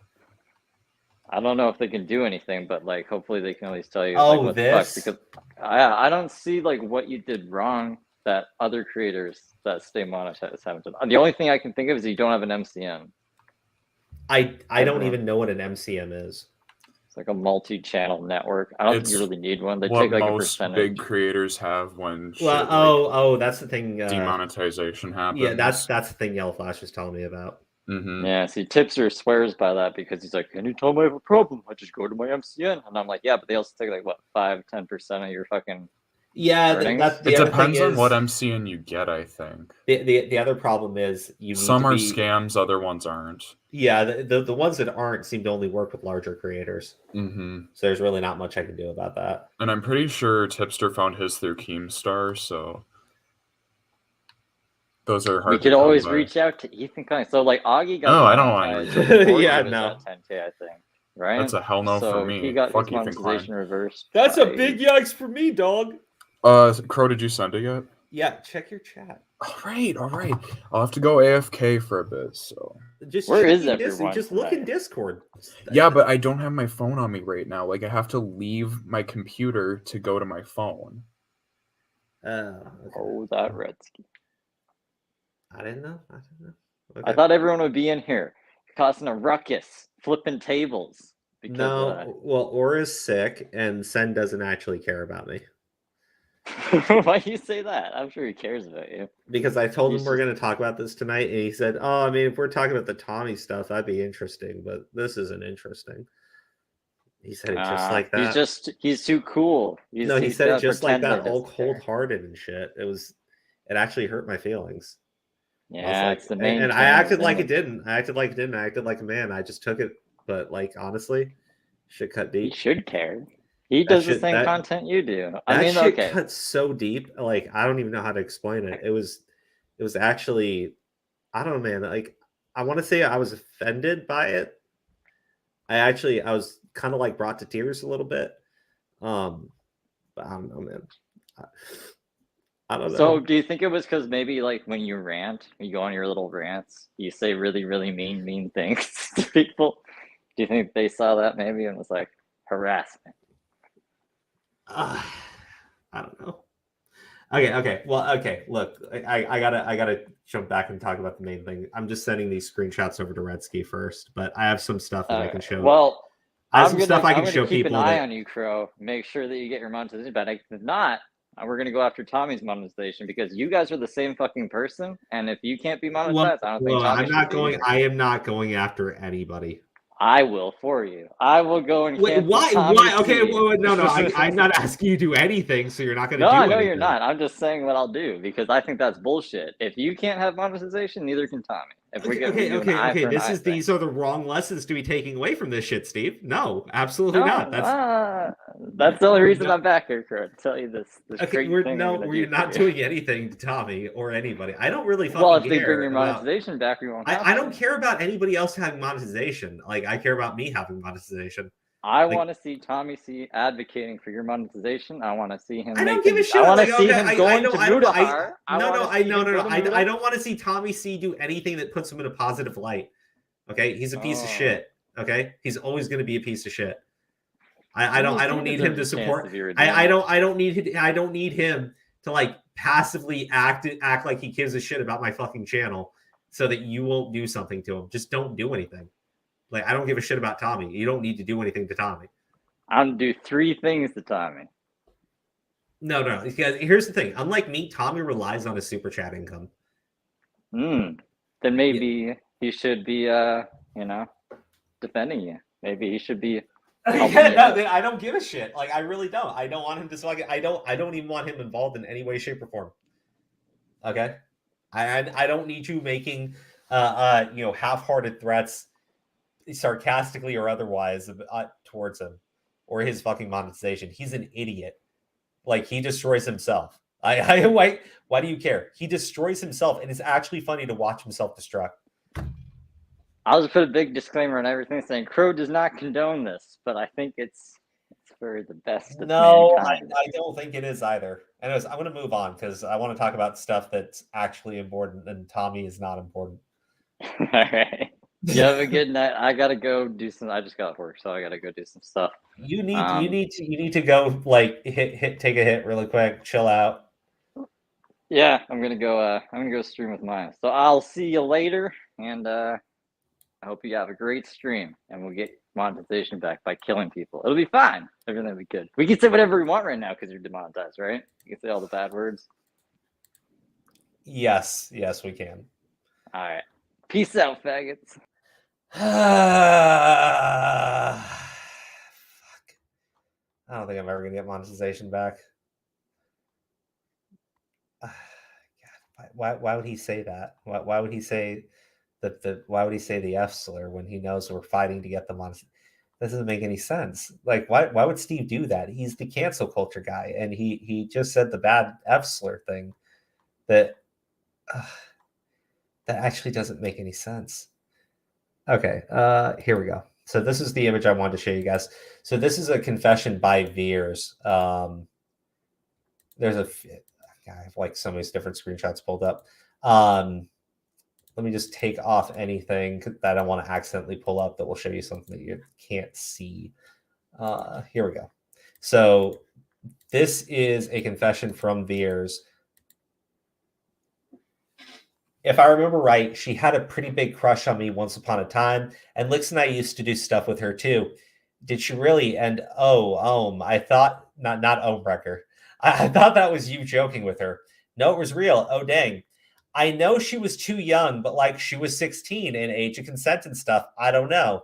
We didn't think about it too much since it wasn't IRL, but I mean, she's seen me and I've seen her at this point. So because truth or dare, I will do that. I think Mel has seen me before as well. Okay, so when he says 16 age of consent, now the thing is, this is in 2019. If I go by that wiki page and I assume that it's currently been updated with his actual age, which I have no reason to believe it is, but let's say let's just give them benefit of the doubt. This dude was 23 at the time when he was talking about a 16-year-old, 22 to 23, when he was talking about doing shit on Discord with a 16-year-old. And I'm not talking about flirtatious shit. When they're talking about that Truth or Dare game, they would do Truth or Dare games with minors in it. And one of the Truth or Dare game stunts that he pulled was asking a 13-year-old, daring a 13-year-old to send his dick pics over to another minor in the Discord server. That was the type of Truth or Dare games that they were playing. So he's talking about exchanging nudes with a 16-year-old in this message here. That's the type of shit that Veir's was doing. Like, Louis, I'm kidding with everyone. I'm over being a victim. Makes you feel like fucking Louis. Now, Artie Chan, who's the other individual in this message, I want to talk about really quickly. Artie Chan in this community was called out and dragged because at the age of 18, Artie Chan drew lolicon hentai. Now, look, you know my thoughts on that shit. It's actually fucking disgusting. However, I look at it like a pixel drink situation where I don't think it makes you a pedophile or anything of that nature. I think it is sick. I think it's wrong. Artie Chan's apologized for doing it. To my understanding, has not done it since. And also, Artie Chan has been called out as a groomer by people within that community, specifically in admin moderator roles, because at the age of 18, Artie was talking about how they were interested in a 16-year-old. The ages are 18 and 16. And this got Artie Chan called a groomer by admins and moderators in the community. The same people that apparently do not think that they should notify anybody that Veir here was playing truth or dare games to get minors to send nudes to himself and to others. Actual child pornography was being exchanged over this Discord server. And the Discord admin and mods have allowed this individual to come back onto the server because it's okay now. He doesn't have admin powers anymore. Wait, do you still need me to send you the blurred screenshots? What have you been doing? I've been blurring them, but I saw you were reading the DM, so I was like, "Wait, do you not?" This is a communication from the Veir person directly to Yeah. Artie Chan, who you don't need to censor. Yeah, no, I'm censoring the other names though. Okay, yeah, I'm almost done. Okay, this is a different thing altogether. This is him admitting to Artie Chan that he had been doing things with minors. Oh God. Yeah, look, the admin already admitted that he's a groomer. The admins, we already read the admin message, right? Which I can pull up again. But the admins already said that he is a groomer, that he did these things, but that it's okay because he takes medication and went to therapy. So are these other names just the minors that were involved? The other names are minors who are saying what happened to them and the things that they were involved with. Redsky. Yes. Okay. Did you have another question, or do you want to follow up? Oh no, I'm sending you the shit right now. Oh, okay. It was like you just went like deadly fucking. No, quiet, yeah, right? I'm just trying to focus right now. Sorry. I was like, wait, what the fuck? I'm alive. Don't worry. Okay. I'm gonna show this other screenshot. I'm gonna send these in order. This does have people named. However, it's going over the names and the ages of individuals that were involved. Okay. I'm not showing you who sent this, but this is about as close as I can to revealing too much without people being upset. So these are the minors that were involved in the situation with Veir. Veir was. You're showing their names and they aren't blurred.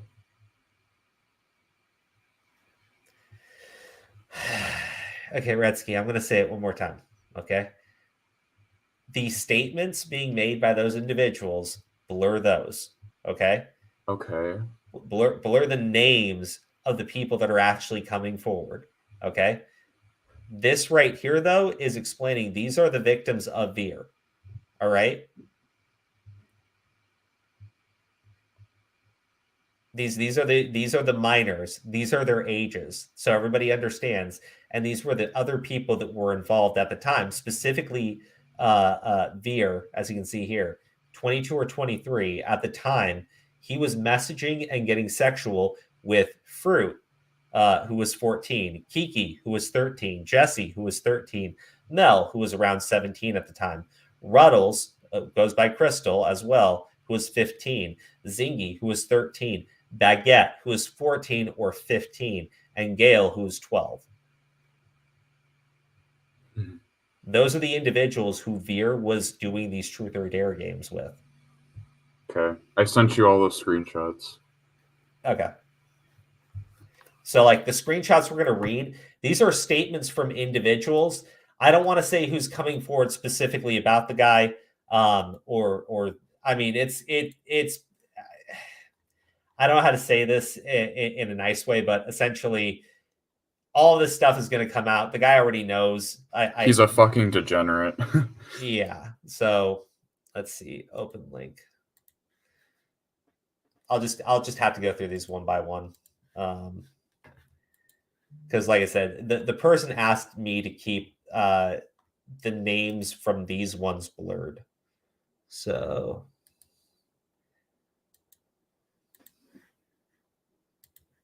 share screen. I hate doing it this way. No, oh god damn it. Why does it open up in this other browser? I have no fucking clue why. All right, there we go. Okay, so let's go through these screenshots one by one.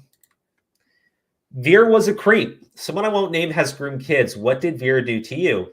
Was it Veir? LMAO? Yeah, oof. Did he do something to you? Yeah, during Truth or Dare, one of the dares was to send him a picture without a shirt. But I was wearing binders, so I didn't really care that much. So this individual here is 13 years old when this stuff is happening. Now, I'll be clear. It's not a nude. He's not sending up a picture of his dick or anything that Veir requested. But Veir, at the age of 23, was requesting a 13-year-old to send him shirtless pictures. Now, look, I don't know what innocent reason there is for a 23-year-old to be requesting shirtless pictures of a 13-year-old. Okay? I can only imagine it wasn't for anything PG-13. Okay? I'll leave it at that. I can't imagine that anything he was requesting was for PG-13 purposes from this 13-year-old. Let me pull up the next one. Doesn't he get confirmation that they do say that they're a minor? I know the age of this person, by the way. I just can't say it. Who this individual is specifically. Okay. Oh, God. Fucking Redsky. God, Redsky. Holy fucking shit, dude. You do not know how to... God damn it. He went AFK again. All right, never mind. Well, there you go. Poke his DMs on Twitter at Crystal Flame. His Twitter is at CrowJ. You saw it too, Sen, right? Don't abuse Redsky. No, Redsky needs to fucking... God damn it. Where'd he go? Be right back. Okay, he'll be back in a little bit. Okay, Crystal Flame. Okay, well, Crystal Flame. Crystal is another one of the people. I was censoring your messages too. I'll just read them out, right? Fucking hell. Invite Alec, because I have to abuse Redsky right now. Redsky, you revealed the name of the person. Gail's right in here. Just whatever. Okay, so Gail is this victim. God damn it. Hey, baby, how you doing? Are you okay? Oh, yes. Give me 1 second.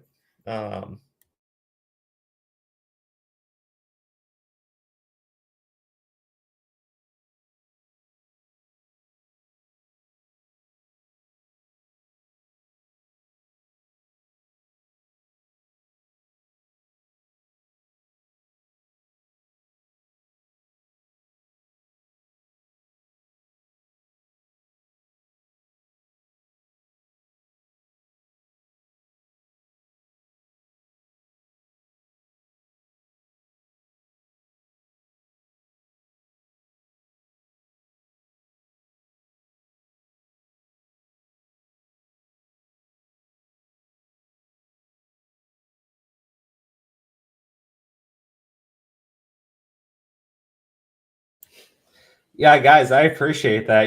I had 100 people sit through me being AFK for like 2 seconds. I appreciate it, guys. I'm sorry. Anyways, you can see over here. Thank you for answering. So, do you remember the time you were in Simon server and did Truth or Dare games with others? Yeah, I remember doing Truth or Dare. But to be honest, I don't even remember Simon. Yeah. So, hey, Smart Alec, how you doing? Hello. Actually, Crystal, I got to be very careful here because I do keep the chats to 18 and up. How old are you now? Because I know that you went through some stuff with the Veir guy, but I still got to be consistent with my rules here.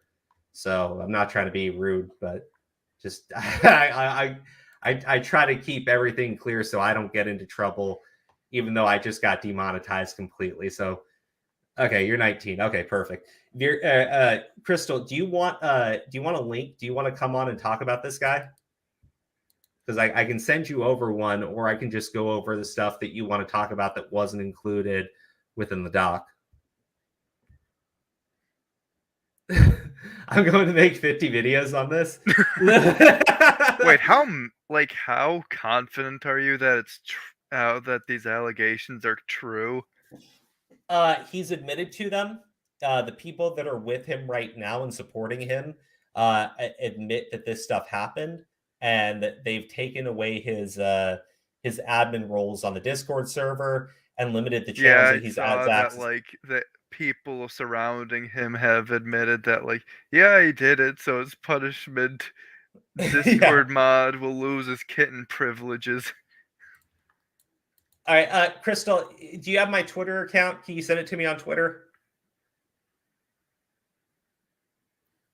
Jesus Christ, today has been fucking crazy. Yeah. It's all good, though. All good. Yeah. Goddamn, the Twitter drama I've been in today was annoying.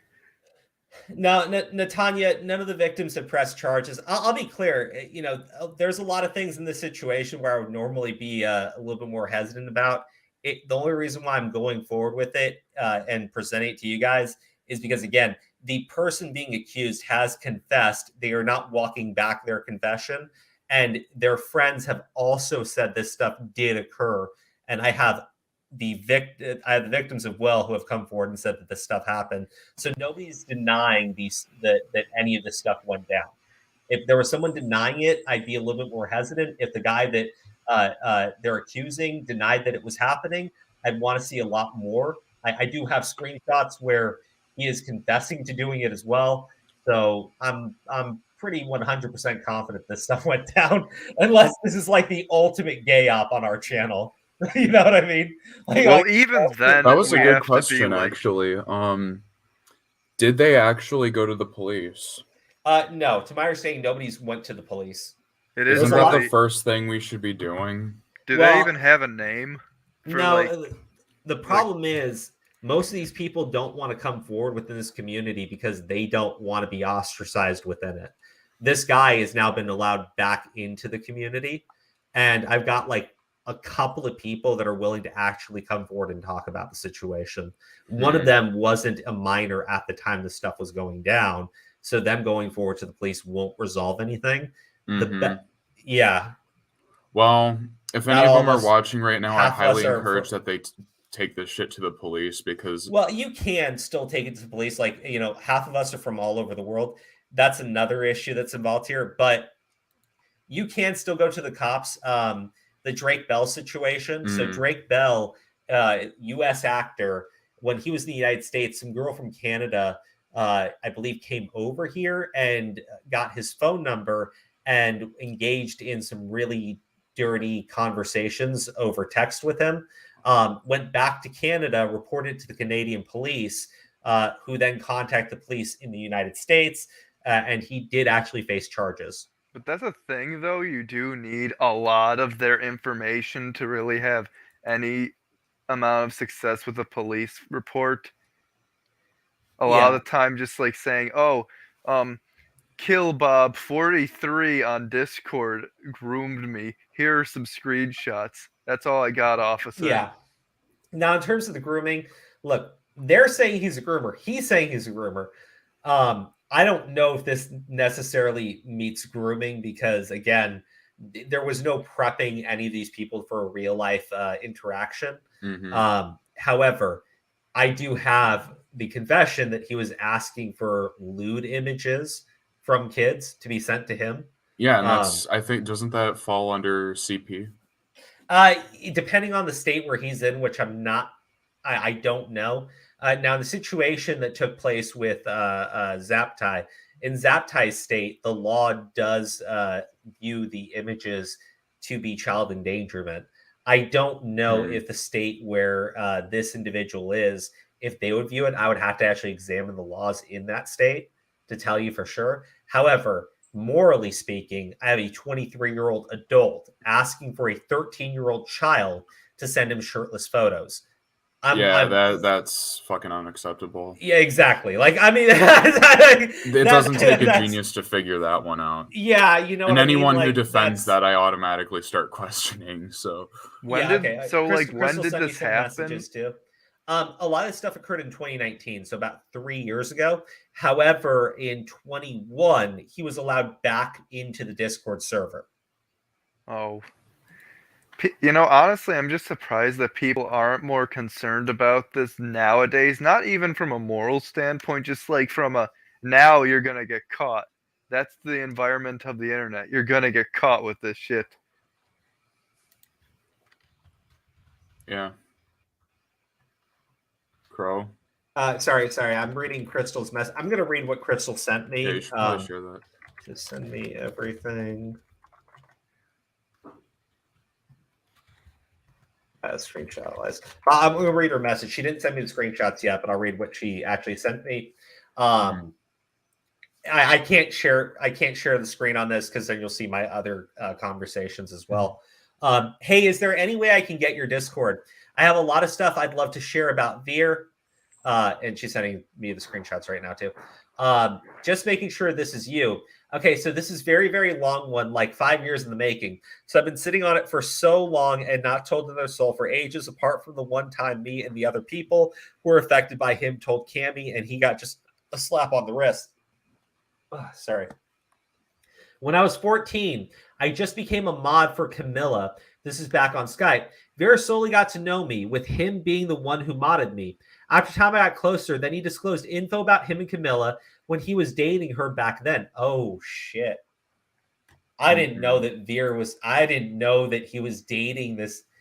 Camilla's the fucking girl. The Creepshow art girl. Camilla runs the fucking channel. Camilla's the one who runs the entire thing. Oh, is this a different Camilla? I thought it was the Camilla that interviewed Creepshow art. Never mind. No, it's different. I don't think it's the... I don't think that's her, but someone told me that... That might be the same. It might be. Someone said that Hopeless Peach is from this community. Was that you, Alec? Yeah, she was. She was like apparently some of her first beef with Camilla. I don't know. It could be the same woman. Her first beef with Camilla was like, I don't know. She was like a teenager at the time, and there was like something being screwed up with like commissioning. Crystal, I'm gonna say that is the Creepshow art girl. Camilla Cuevas is the Creepshow art person. Oh no! Oh my god, this whole thing goes full circle. Oh shit! Holy shit! The Hopeless Peach is Toby drama never fucking ends. Okay. Wait, hold on. Let me see if I can phrase this properly. Okay. Holy shit. Okay. Please don't tell me Creepshow art had a role in this too. The ex-boyfriend of the girl who interviewed Creepshow art is a fucking pedophile. Well, okay, we don't want to start calling people pedos left and right. Do we have, like, is definitive allegedly proof? a fucking pedophile who did, in fact, admit to exchanging nudes so is Camilla Veir? nudes with with several minors. I think. Wait, so is it confirmed that Camilla is Veir? No. Holy shit. Camilla is not Veir. Camilla is the one that made the Glitchtale series. Veir is her ex. Veir is a co-writer on her project. Veir is a core crew member of that team. That doesn't make Camilla a pedophile, though. He did say Camilla was a pedophile. God fucking damn it! I'm sorry, Redsky. But like you and Smart Alec, I'll be high as shit talking about a subject, and I feel like you guys never keep up with me. What is going on? What are you taking? Because I'm just trying to make sure I'm understanding the situation, because it doesn't sound like Camilla is at fault for anything. No. Yes, she is. She's one of the people that's covering up the shit that Veers did. Okay. Sorry, dude. I was like gone for like 10 minutes, so I missed Well, out on and some to be stuff, clear, so. I don't know how much that involvement is covering up. I know that Veir is on that Discord server. I know that admins are covering up what Veir did on that Discord server. I don't know if Camilla is on that server, although I assume that she is because the Discord server is specifically dedicated to the Glitchtale series and other crew members are on the server. And if she's a main crew member... Oh, she's the leader. Yeah, if she's the leader, then that... Jesus Christ, this thing... Well, Camilla is the creator of the Glitchtale series, which is, you know, a fandom of the Undertale series. Mm-hmm. Yeah. So Camilla also is the one that interviewed Creepshow Art. Dude, no, yeah, and you know exactly what that interview was? That was the same interview where Creepshow Art was talking about Gabby Hanna. Where she hit up Gabby Hanna. This is a fucking small Dude, world. My holy God. fuck, this is crazy. That's hilarious. Yeah, here's the thing. I'll mention Creepshow Art only because that'll probably get other people to look into it. Yes. Right. Well, then... It's a bit of a stretch. A lot of a stretch. I mean, it's an interesting... It's a weird connection. Yeah, it is. Literally. It's such a weird You could connection. put Camilla Cuevas' ex in the title. Wait, Redsky, do you have that video? Because Artie Chan's asking for it. The video of Camilla and Creepshow talking? The video of Camilla interviewing Creepshow Art. I'm gonna have to find it. I don't have it on me right now. I swear to God, every 3 months, that stupid anti-hopeless Peaches group chat seems to have like 2 new members joined in. And it's just gonna be insane. fucking everyone. It's good. Like Veer's gonna somehow pop in the group chat. Is gonna be before you know it, to Kai Weiss is gonna go to prison and then break out and some shit. Like, holy fuck. I mean, he's done that like 4 times. Not I broke know, out, it's but crazy. Fucking... Yeah, I'll look for the video. Jeez, this is like that's all the drama has been like for the past like year. It's been groomers and something to do with hopeless Peaches, and now it's all coming together. All of it. Oh my God. Well, the first thing that comes up is a Hopeless Peaches video. Then Just a Robot video. Oh, he asked a 15-year-old to help him get nudes from another minor. Oh no. That's what okay, so let me read all of this. She sent me some screenshots too. I'll bring up those screenshots, but okay, there's nothing in here that I need to worry about. Okay. Okay, so Cammy and Veir dated each other when they were of age. Okay, so just to be clear, Cammy and Veir, like the connection with Cammy and Veir would be Cammy is the creator of the series. Veir was her boyfriend. Veir co-wrote that series with Cammy, right? That is the connection there. Now, I'm curious as to I know I'm saying it clearly, so I don't know why people are jumping the gun onto shit that I'm not saying. But no, Cammy wasn't a minor. Cammy is just a he asked a 15-year-old to help him get nudes from Cammy. That's what's going on. Is that the screenshots you sent me, Crystal?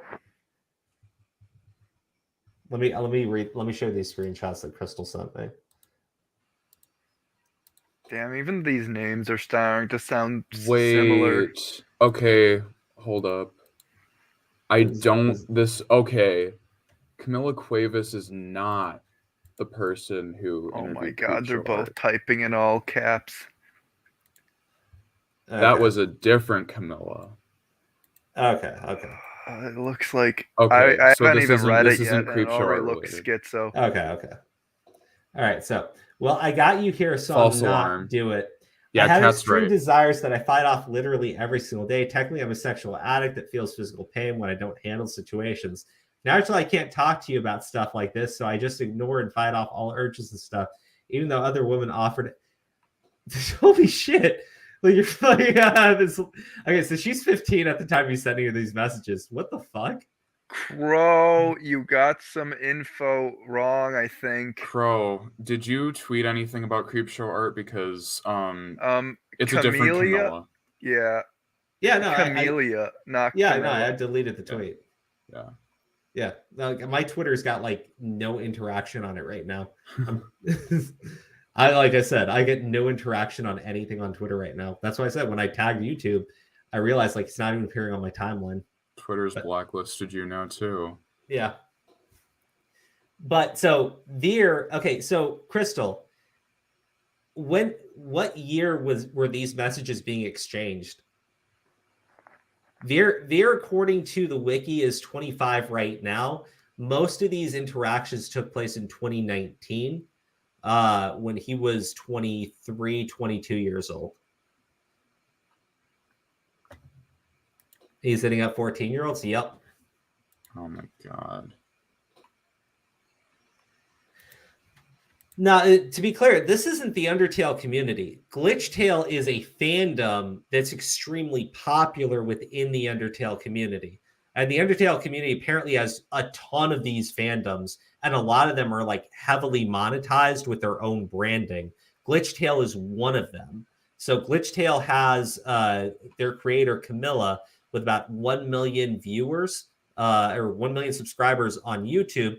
The videos of Glitchtale get, some of those have over 10 million views on them. So this is an extremely popular fandom. Veir, I'm pretty sure there were like some earlier predators in the Undertale community as a whole. I don't know anything about that. I'm talking specifically about this segment of the Undertale community.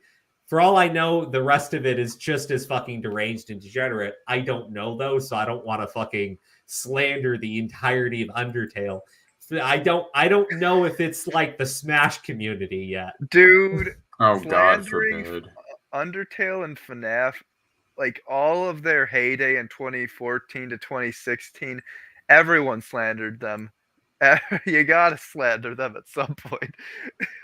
Old internet's not old internet. Okay. So according to Crystal, this screenshot is back from the Skype 4 years ago when she was 15 and he was 21.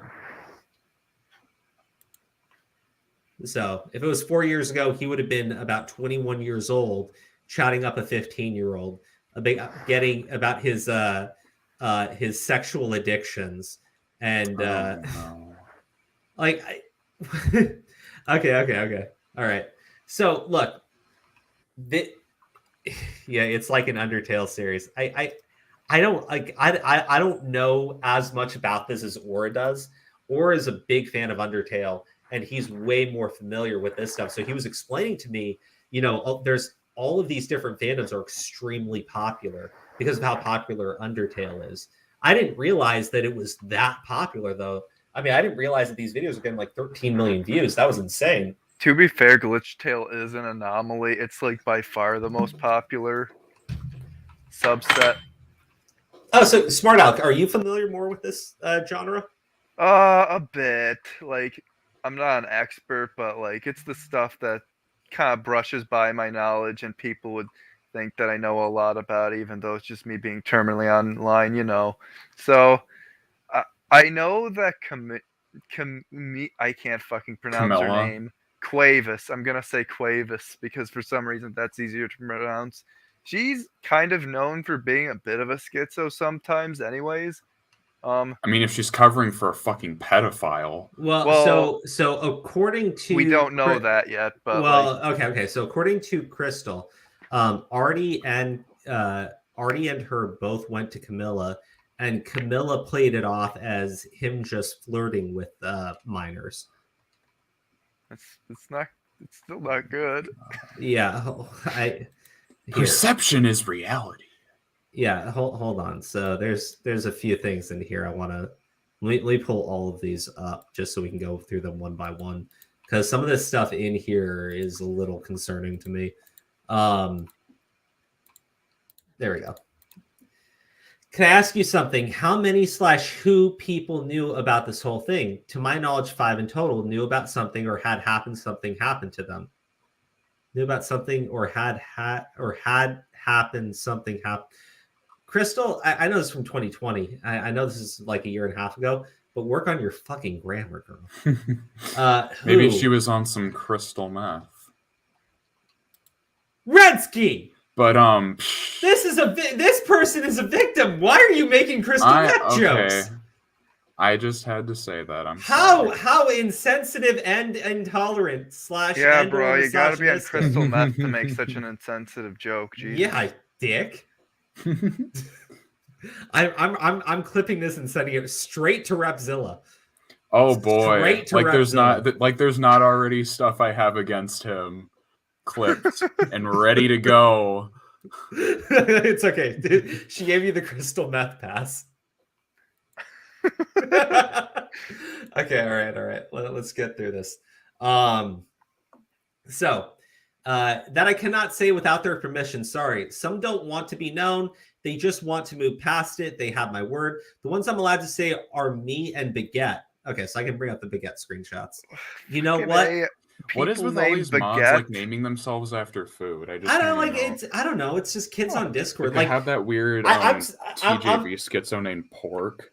Bro, I'm like honestly at the point where I think that Discord should really just have a Discord just needs to stop existing. No, Discord should just like stop allowing minors to use their service. Like I don't know, that man. Too. Yeah, you have to like show a government ID to use Discord because just too many fucking grooming pedo allegations are coming out of Discord. I didn't double check the rules myself, but someone did tell me that like there's like nothing even explicitly stated against like CP or crap on Discord, but there is stuff about showing off your firearms. That's okay. Maybe their thing is like, well, it's already illegal to show CP, so we don't have to explicitly put that in the rules. Zombie, I'm sorry. I just had to mention your arch nemesis. Yeah, I don't know. I kind of feel like DeviantArt's old community moved to Discord. I mean, yeah, that makes sense. I mean, they went somewhere. Removing the platform doesn't remove the people using it. Well, DeviantArt still exists, but it's like dead. Yeah, well, I mean, DeviantArt has the name Deviant in the name. I think that's saying yeah. Something. That should be a red flag they right removed, there. They removed the core feature of DeviantArt, which was what the fucking perverts were using it for. It got tumblered. Yeah. Maybe that's for the best. Probably. Things are worse now. Okay. So let me keep reading through this. You know what? But you already knew that. What? I'm not mad. I know you're not. Far as I'm concerned, Veir could have dated the whole mod squad behind my back, and I still wouldn't be mad. What really pains me is that I was made a clown of. That, okay, all right. Fucking ego. Okay, all right. Hold on, honey. It's not about, okay. Let me keep reading through these because she's getting up to that line, but Camilla, let's see. Trouble. Oh, hold on. Uh-oh. God, I hate it when I do this. You said this stuff was going on, and which part was going on in 2019? So most of these things that I heard from Artie were going on in 2019, but this stuff with her was going on in 2018. So it looks like this was about 3 to 4 years ago. I thought all this stuff was going on 3 years ago. Well, it still lines up because fucking Twitter users at the time were more concerned about being called a clown than literally anything else. They dubbed it fucking clown culture. I can't believe there was an actual name at the time. That's clown culture. That's kind of sad, honestly. It's fucking Twitter. Of course, it's sad. Okay. Please explain. I was made a clown of. You all knew about this, everyone but me. And I acted as if everything was rainbows and sunshine between everyone when no, it wasn't. Not everyone, like I said, only 5 out of 19.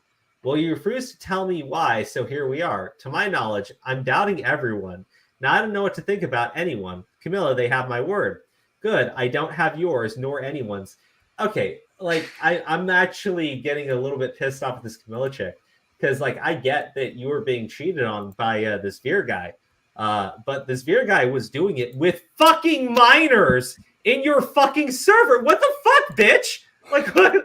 Holy shit. Why didn't the kids tell me that my perverted pedophile boyfriend was trying to get nudes from them? Why didn't these children, why didn't these minors, why don't you tell me all of these children's names that my pedophile boyfriend, that I am not outing, by the way, it was going to and pressuring for nudes? This makes no sense. How dare they betray me like this?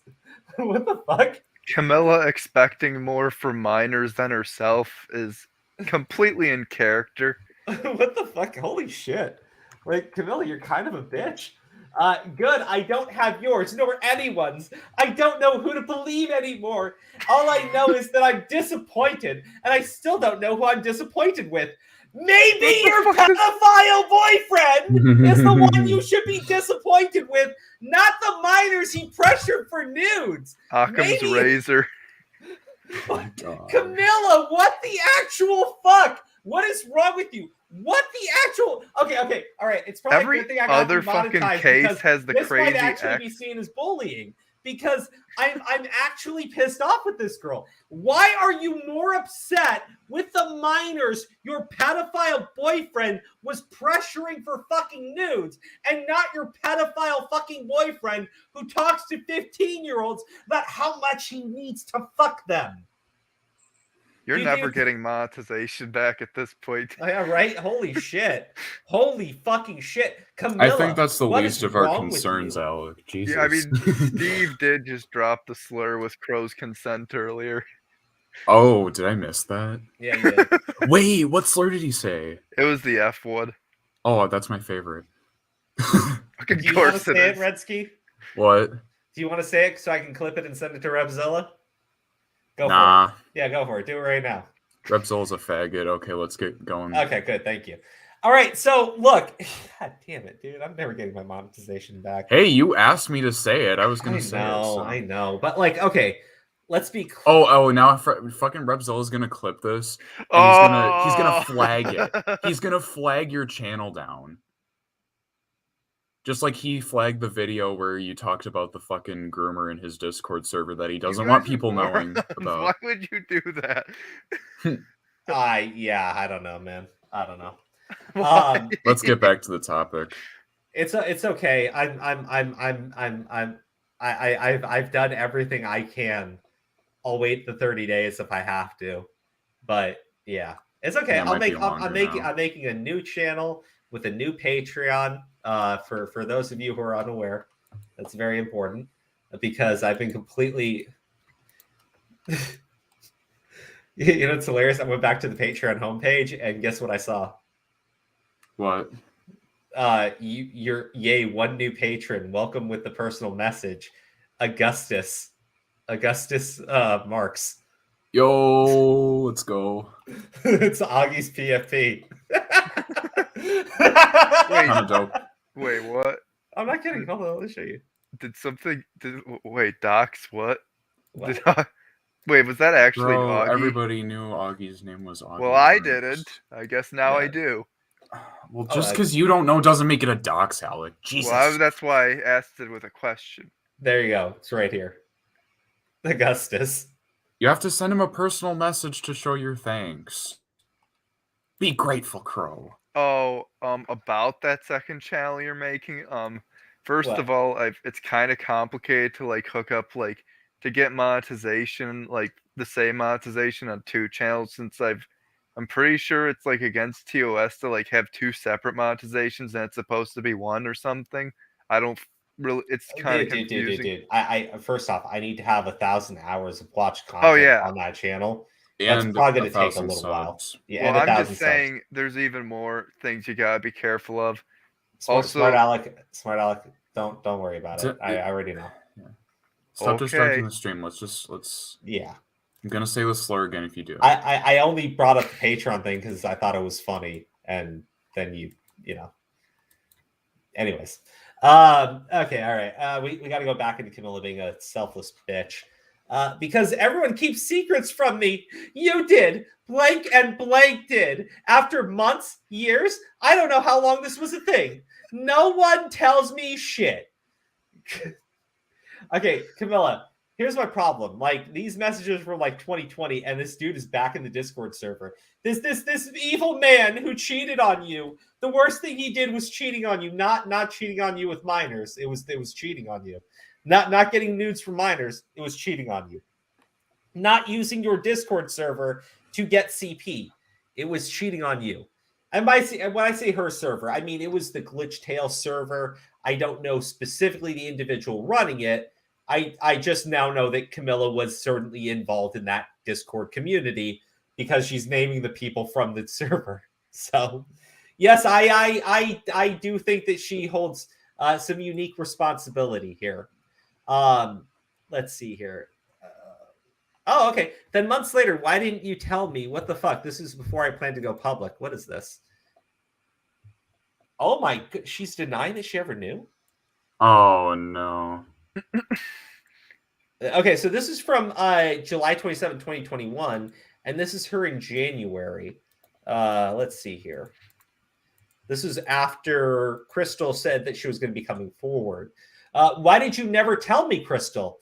I just heard about this whole issue of you accusing the mods and admins of horrible crap, and I did my research about it all, and now I fully understand what transpired between Baguette and Veir, with the text and all. I understand why you were too enraged with him, and given all the horrible crap you've dealt with, I can only imagine how painful it was to you.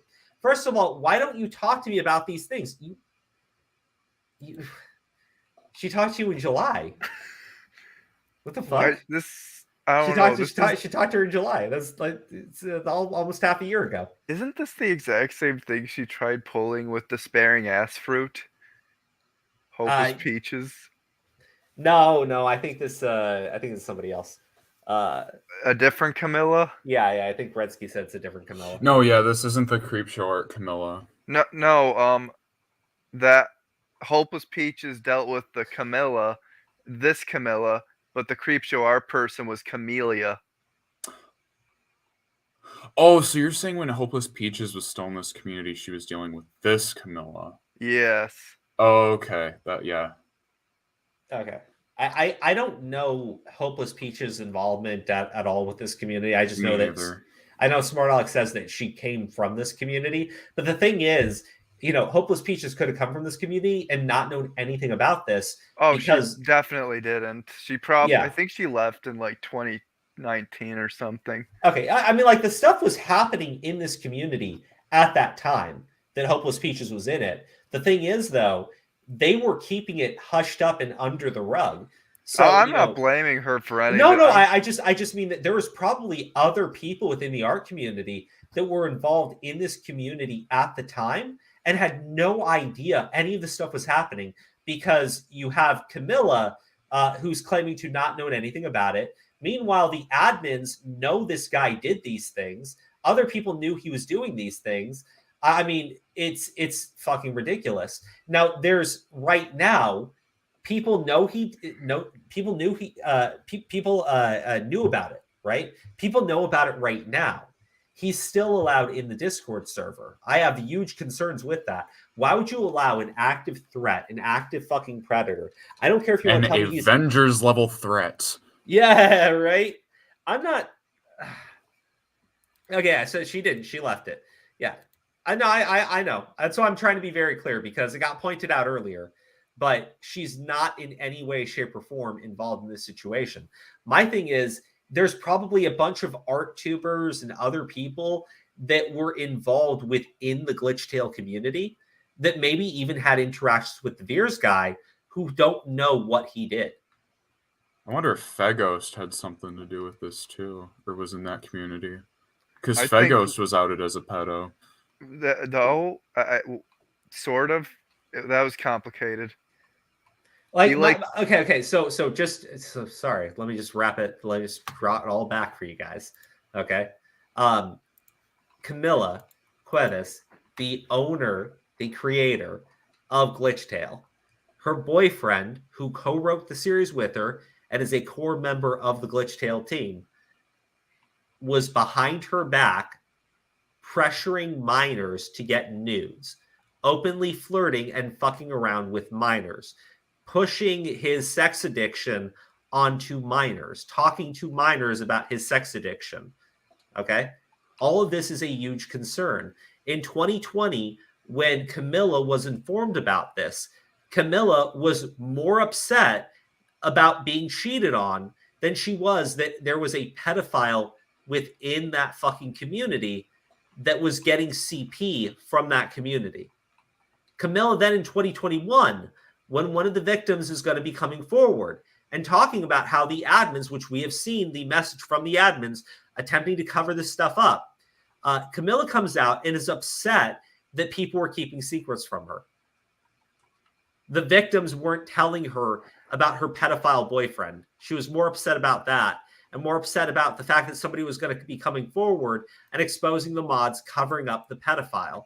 Let me go back to that Discord message from the admins just so we can see it again. So you can see these admins are actively covering up for the guy. I fully agree with Skater as well. They can address it publicly and all they want doesn't mean we have to go down that path and have half the community eating popcorn to some drama they don't need to know about. He's all over and done with doing anything regarding grooming people, and he's taken the steps to better himself, and if Artie does the same, she's welcome back too. So Artie was kicked out of the community, right? Artie was kicked out of the community because Artie at 18 flirted with the 16-year-old. And apparently did a lolicon hentai of a character, because I guess they had some character that's drawn like a fucking minor when they're actually 300 years old. Like, I hate that shit. I fucking hate it in anime. I hate it in every fucking series it's in. And I think the people that do it, like, internally might have some issues. But this Artie girl is being called a groomer and kicked out of this community, apparently, because at the age of 18, flirted with a 16-year-old and apparently drew lolicon of a character that they say is like 300 years old or something. But the fucking pedophile groomer dude who pressures minors for actual nudes has been allowed back because, you know, he's done therapy now, guys. He's done therapy now. So we're going to give him access to the Discord server where he groomed like five children. Does anyone see like the massive issues with that? It's pretty self-explanatory. I mean, anybody who's sane. I mean, obviously, this entire I might have community a doesn't theory. seem sane enough to realize that. Except I for don't the people who are know. coming out against them. Jesus. Okay, I have a little. Yeah, like, don't get me wrong. Like, look, I just want to be Oh, clear. I love conspiracies. Before you bring up the conspiracy, I want to be clear. I'm not okay with the fact that Artie drew that picture, right? Okay, I'm definitely not okay with it. It's not something I think should be condoned, right? I think people that shit makes it, me feel kind of uncomfortable too. Yeah, absolutely. So. However, I don't think Artie is in any way a pedophile, a groomer, or someone that did anything that I think is illegal, right? Or even to her, I don't think that she knew what she was doing was wrong because she's been interacting with this Veir guy, someone that gets sexual with children for a very long time, and it has been tolerated within that community. In fact, Veir is welcome back within that community because he said he got therapy. He got therapy, so he's welcome back. The guy who's an active threat to children is welcome back. Artie isn't. I don't care if Artie stays banned from that community, by the way, right? I personally, if they don't want her in it, right, I don't know why she would want to come back into it. However, I take massive issues with them keeping her banned or exiled or not tolerated or persona non grata, whatever the fuck it is. And at the same time being totally okay with the dude who actively got CP off of that Discord server. That guy's okay. He's welcome back because he says he's changed. Well, Crow, that's ridiculous. Okay, conspiracy time. First of all, you did see how self-centered in all of her thinking and how she said everything Camilla was in all of the messages. Yeah. So obviously she's very she not just selfish, but like just can't really, she kind of seems to lack the empathy to really understand others' perspectives on things. So obviously her biases with Veir, somehow she still likes as an ex or whatever's going on there. There's probably biases there. But another thing is the character that was being drawn was probably like, it was like one of the Glitchtale characters, right? Yeah.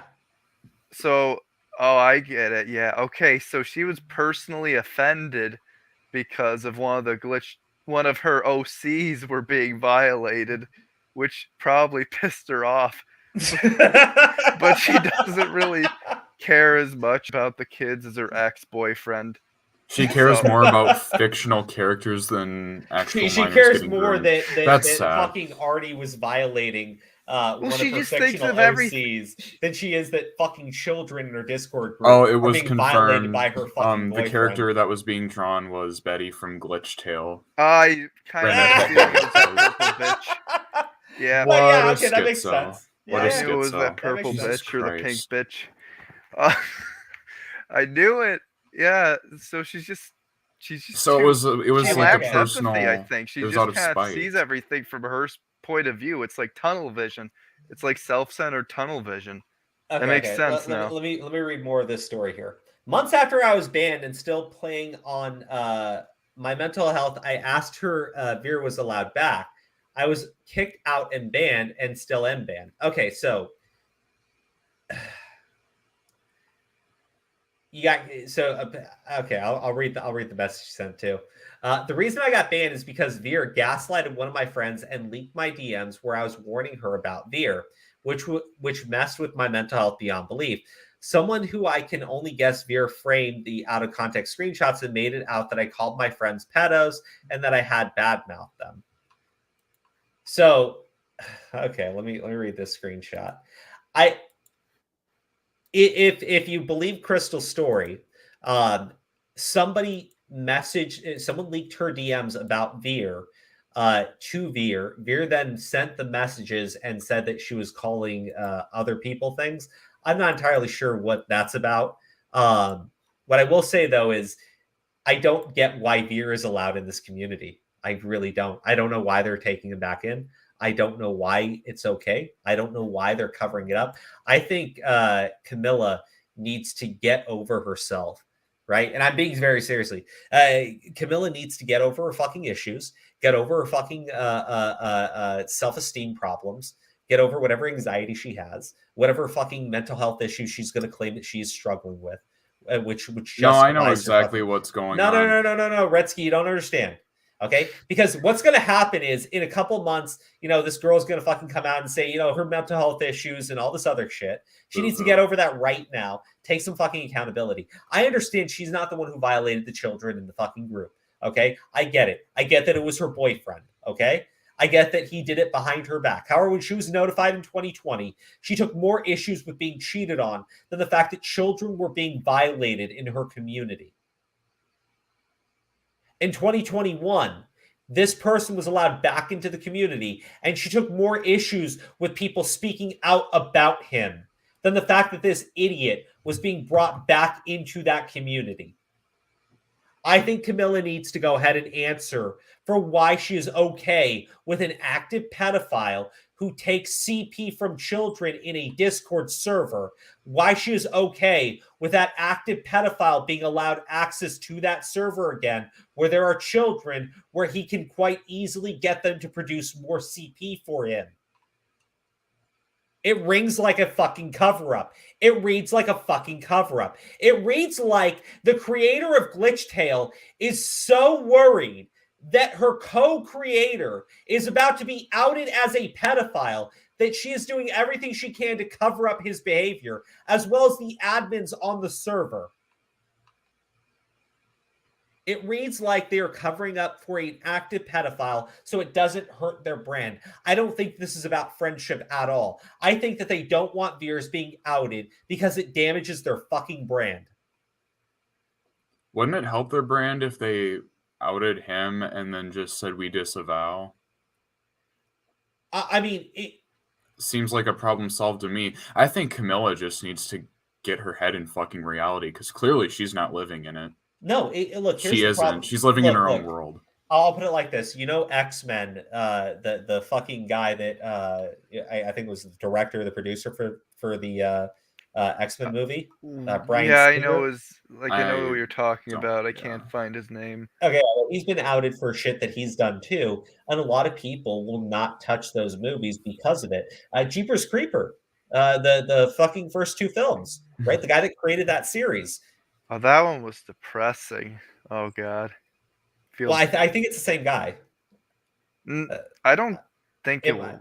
It might. I might be wrong there, but anyways, the same thing. The creator of that series, right? There are people who won't touch those movies because those 2 have been outed for their actions with kids.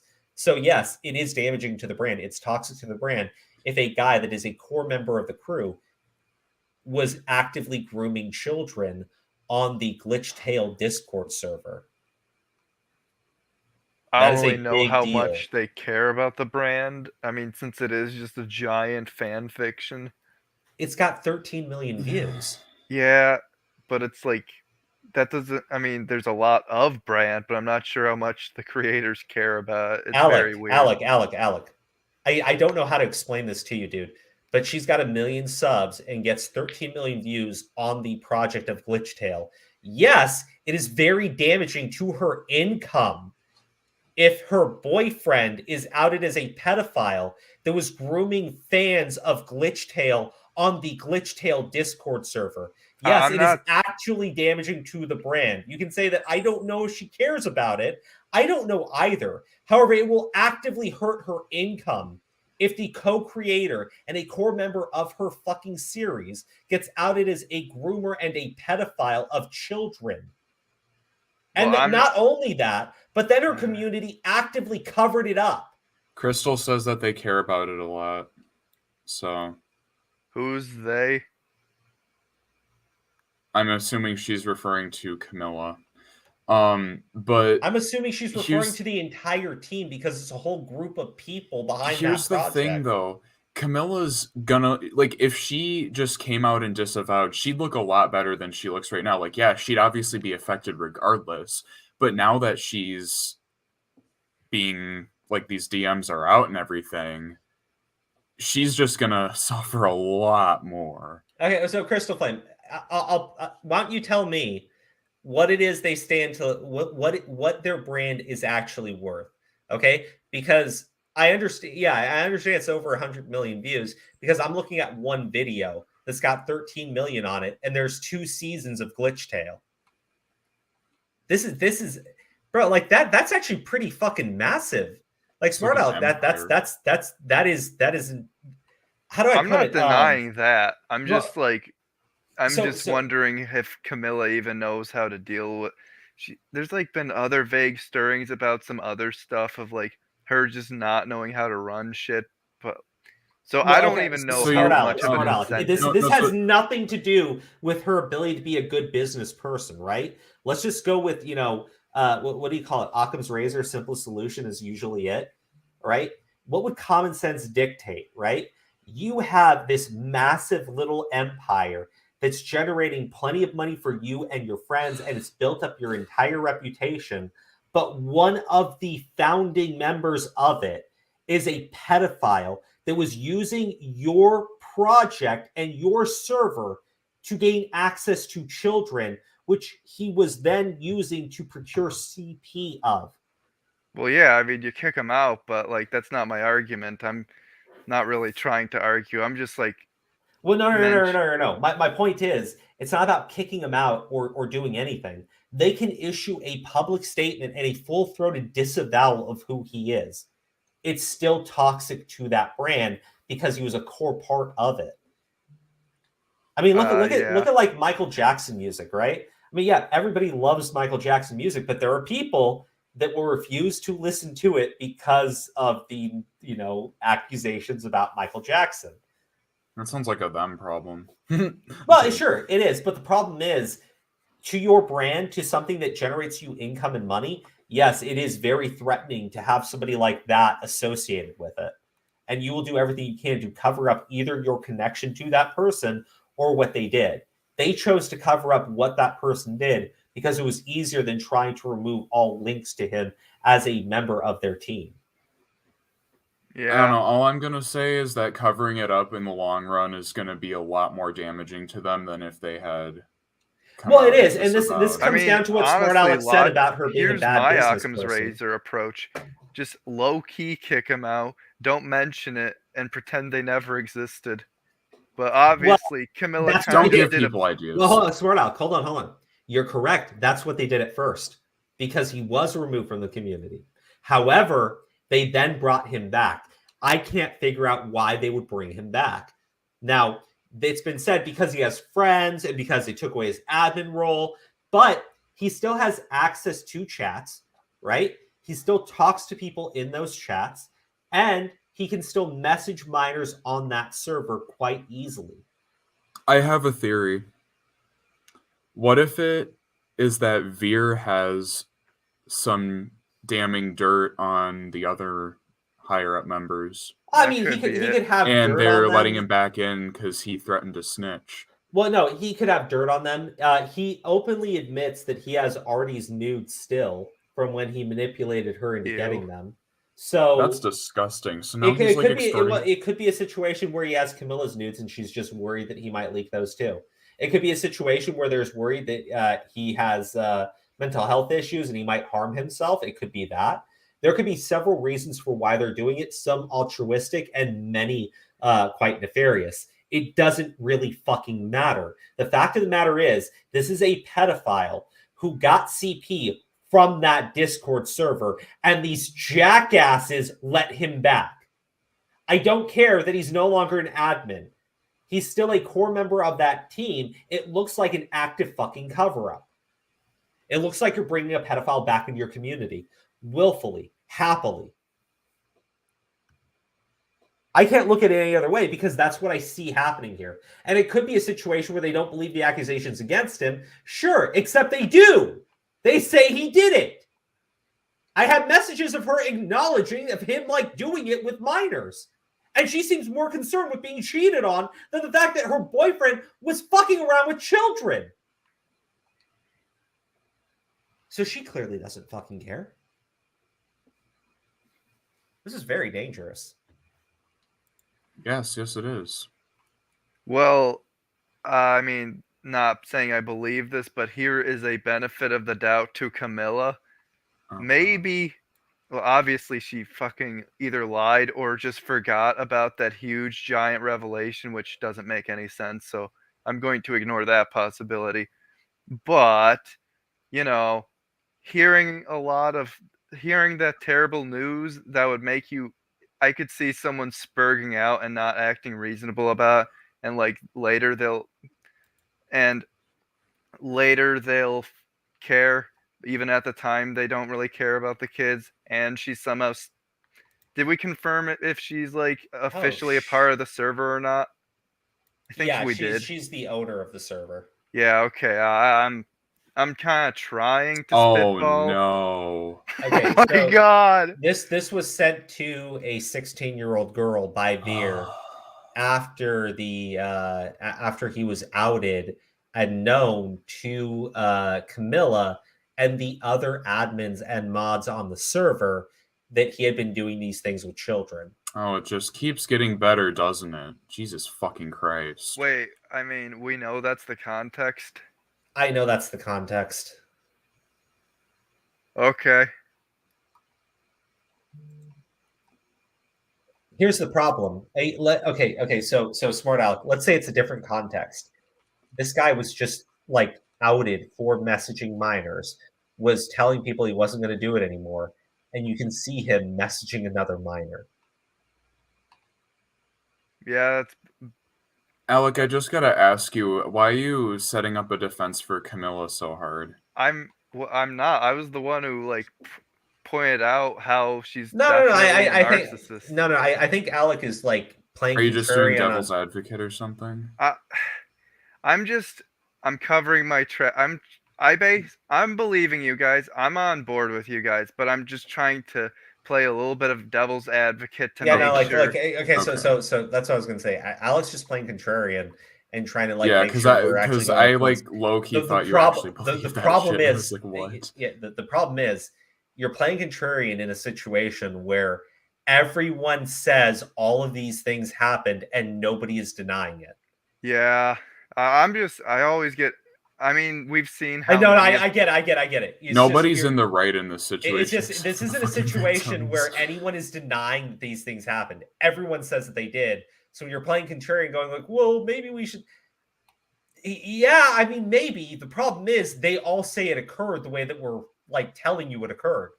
So like I can play contrarian too, and my contrarian thing is more like, why are they defending the guy when they all admit it happened? And I'm like trying to give some logical reasons behind it. But like giving me contrarian takes on did it occur or not seems kind of pointless if nobody is denying the existence of this stuff. Well, I'm not even like contrarian to like did it occur or not. I'm just like focusing on small details because I swear to God, every time one of these accusations come out, even if it seems perfect, something gets screwed up. Like, I mean, we all saw with like EDP, that was the most cut and dry situation, Well, I mean, and that got fucked up. No, there was plenty of problems in the EDP situation. Well, no, what I mean is like it was such a Entrapment. simple. Like you literally can't entrap people. That's one of the issues with all of these predator poachers. Like the problem is like you be contrarian all you want. You need to have some reason for why you're being contrarian though. So like you need to give me a reason why you think that it occurs differently. I think I understand what Alec is saying. Yeah. No, that's what I mean though. It's totally okay to play contrarian. It's just you need to give a reason behind your point beyond just you need to find something to disagree with. Yeah, I mean nothing I see that's like significant at all. Like all of the things that might be iffy, they're all so small they don't really matter. Yeah. I mean, that's kind of how I feel about it too. Like, I mean, the person that brought this to me was like 19 when the stuff was occurring and said they had been groomed. I'm like, no, you weren't. This is not grooming. Grooming is a very specific thing. It's the act of preparing a child for actual sexual encounters in real life. So, like, this guy is not a groomer. But adults can be groomed, Crow. Yeah, I know. Like, my point is, like, this guy is not Game Grumps moment.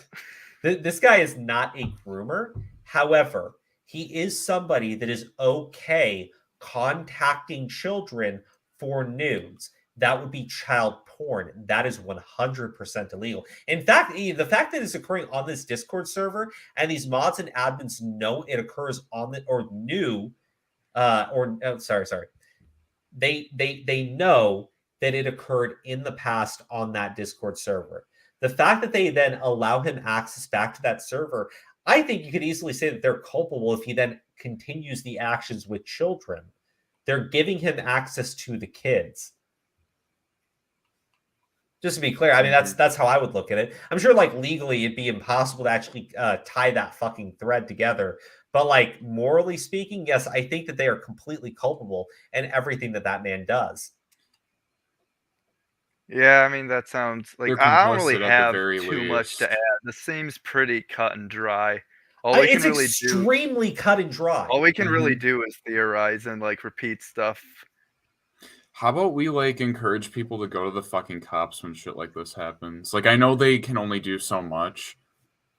And especially with usernames and stuff like that. It's kind of limiting, but... Well, yeah, there's a lot of pressure within the art community to shut your fucking mouth when it's a large content That creator. needs to change. I'm sorry, dude. The art community fucking sucks. Well, I mean, look what's going on with it. Let's look at what's going on here. You have all of these minors. This didn't happen to like one or two people. There's about 5 individuals that are coming forward. Bad. Right? And all of them say the exact same thing. They didn't want to say anything. They felt pressured. They didn't want to rock the boat. That's a problem. It's a major problem. And it occurs quite often whenever you talk about a large fandom, right?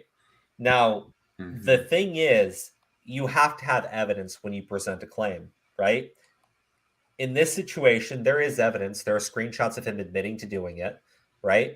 And everyone around him says he did it. So why are they allowing him back? I can't fathom a reason for it other than it's damaging to the brand if this guy goes out and starts talking. So having him close, keeping him close, where they can eye him, where they can keep him monitored, probably works out to their benefit. I don't think there's anything about this guy that they like want him around them. Hey, Crystal, how you doing? Hi, can you hear me? Yes, I can hear you. So You're okay. So you told me that you're 19 now, Yeah, but I'm all this 19. stuff that occurred between you and him happened 4 years ago when you were 15. Yes, in a nutshell, that stuff happened when I was 15. Okay. There's a lot of stuff I can explain and clear up if you have any questions. Okay, so now I what I've been saying here, because I know that when I started mentioning stuff with Cammy, that's where it became confusing for some people. So I just want to make sure the things that I'm saying here are correct. Camilla was not aware at the time that her boyfriend Veir was doing these things, and most of these actions took place behind her back. Is that correct? To my knowledge on Skype, yeah, that's correct. Until I think it was 2020 when we came to Cammy and said, hey, Veir's done all this stuff. We got some of the victims to say to Cammy, Veir's done all this stuff. Crystal, I'm sorry. Is there any way you could turn up your volume at all? I can mute. Got that? Hold on.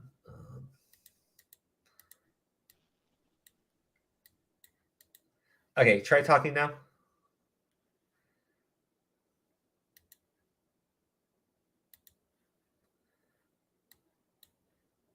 Chris, are you saying anything?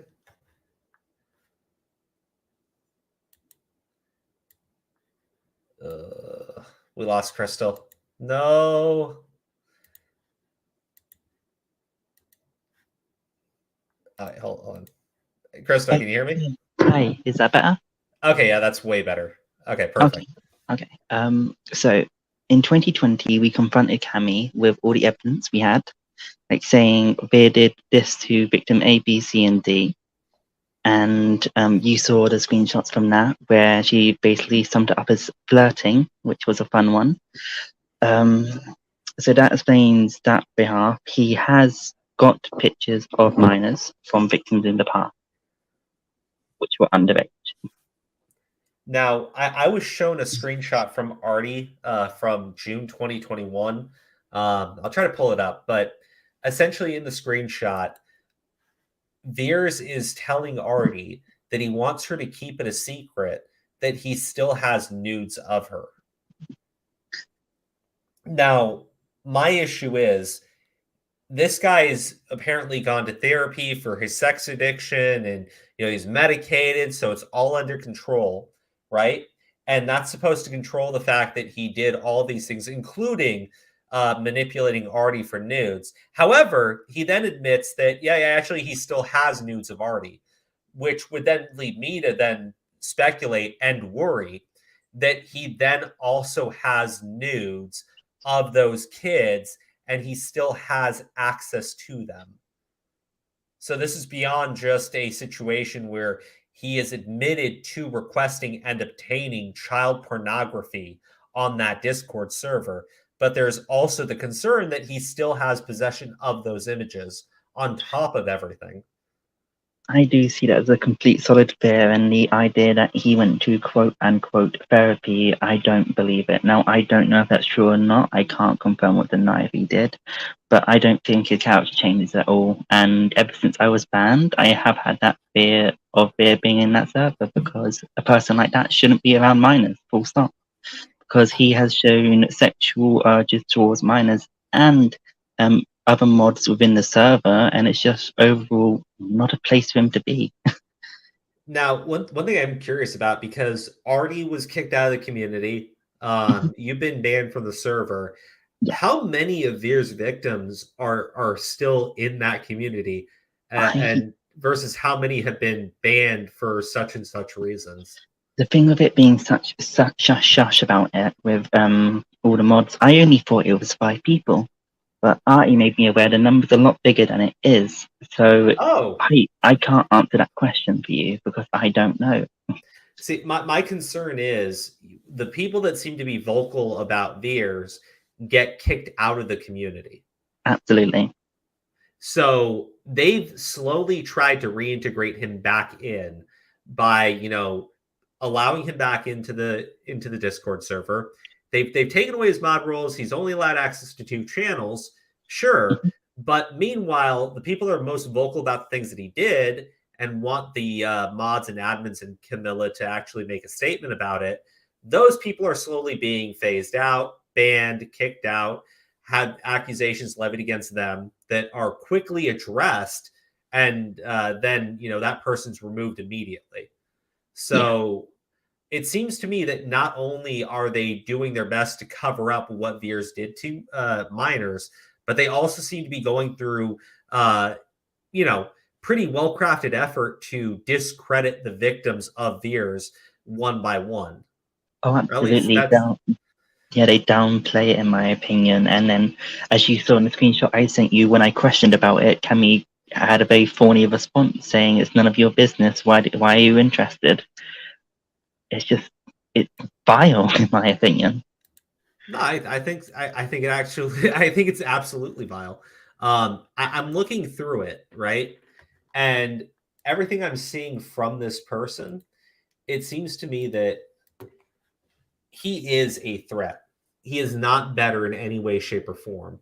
He seems to still have access to the image that he obtained through illicit manners, which would lead me to think that he then quite clearly would still have, or at least, it's more than a 50% chance to speculate that he still has access to child porn and that he kept the nudes of the children. It seems to me that it's more than a 50% chance that he would do something, because what is it? Recidivism rates with pedophiles is extremely high. People that sexually abuse children is extremely high, that they will continue those activities after they've been captured. Yeah, absolutely. There's 2 screenshots you missed, which I think are the most incriminating, if I'm being honest. I'll read them out, actually, because it's just vile how he brags about it. This one here, the one screenshot you sent me is between you and Camilla. That was the last one you sent me. No, it's at the very, very top of our chat. Oh, okay. Hold on, let me go back. Yeah. Okay, so I have these 2. I had these pulled up from Artie earlier, but I had closed it. Here, if you want to read it, I'll pull up the first one. Mm-hmm. And let me just make it a little bit bigger so everyone can see it. So this is the one where he's going, because of that, I know pretty much. Yes, just to explain, he was talking about one person who was of age and one person who was underage in these screenshots for context. So, because of that, I know pretty much all of her turn-ons and her gestures, and I fulfilled most of them. Wow, that's quite something. I respond like that because I felt pressured to, and I was 15 at the time, and I didn't want to be, kicked or banned. And the 43% of the mod squad have seen my dick, is what I say. How did you? Yeah. Sorry. Oh yeah. You got it. Yeah. How did Blank get across that she wanted to join in with ERP? Was she blunt about it, or did she give off little hints? Well, one of my big things was always a threesome. So me and Blank kind of watched the other female members and judged what they would be good at. We came to Blank and asked if she'd like to participate. Blank right there is a minor. At first, she just wanted to watch, but after about a week, she was begging for my dick. Yeah, so describing a minor right there. So basically, okay, so the way that they would go about finding people was him and the people that he'd already gosh, how do I say it? He had already lured in people, right? He would then use those people he had lured in to go watch other members of that Discord community. No, and at this point, it was a Skype chat. So originally, it was a Skype community with at this point in time, it was around 14 people. And this was around the start of Glitchtale, around season 1, episode 2. So around that time frame, that's when I joined the mod squad. And it was just a little squad. And it was a mixture of age. We're talking from people age 12 to age 21. So very big age range, and he had access and power to all of these people. Okay. So I mean, this is like from the beginning of Glitch Chat then. So this wasn't something that or Glitchtale. This is something that took place, months after it had like started to take off. It was like from day one he was already starting this shit. Yes. So in the Skype community, just so I have it clear for my audience, before it went to Discord, right? When it was still on Skype, this guy was using him and other people that he was doing this shit with to scout out other members of the community. They'd find someone that they thought looked good, and then they would invite them in, have them watch, and when they were comfortable, engage them in the same types of sexual conversations and role plays. That sounds like Sammy Vapor Studios. Eerily similar. I mean, the thing is, grooming involves taking preparing a child for sex offline. Well, not just like grooming, but like that kind of inappropriate behavior. I mean, this feels like grooming to me, where he's targeting a child, right? Because that's what was going on here. When he says female members, they were children. So he's targeting a child, right? That he thinks would work out, that would be good, that would say yes, brings them in, has them watch, gets them comfortable, and then when they're finally ready, he engages them in sexual activities. Well, yeah. Is it safe to say that's e-sex then? Because he's essentially he's buttering them up to do something more sexual. Well, I mean, yeah. Okay, so Crystal, I guess one of the other things somebody had asked, was there NSFW in the server? Were they, because this is going on in Skype, were these chats happening in like the main context of these groups for Glitchtale, or were these all taken into private DMs? Okay, so on Skype, there was a main group chat where all the mods were, and it was all pure and all happy. But then when Veir found someone they liked, they would invite them into a separate chat. From what I understand, this is a very, very foggy memory from 4 years ago. I can't remember what it was called, but he had an artist. This artist was of age. Have them draw pictures of their, OCs, doing sexual activities, and the minors OC was involved in that. Okay, so and this was separate from the main group chat. That's what I was trying to figure out. Okay, so because if he's if you take away his admin role and you limit his access to channels, right? How does that stop him? If his pattern of behavior was to sit and watch other individuals, right?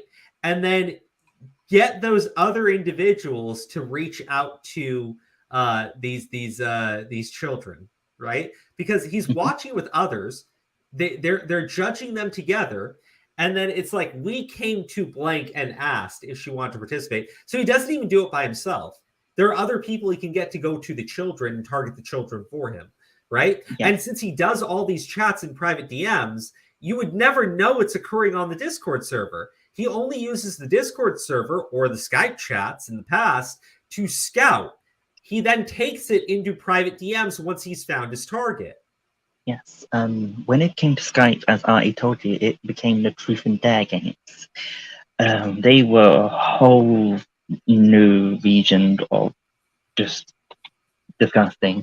What I remember, there was a game where I was involved in. I was dragged into it. I was, I think, 16 at the time.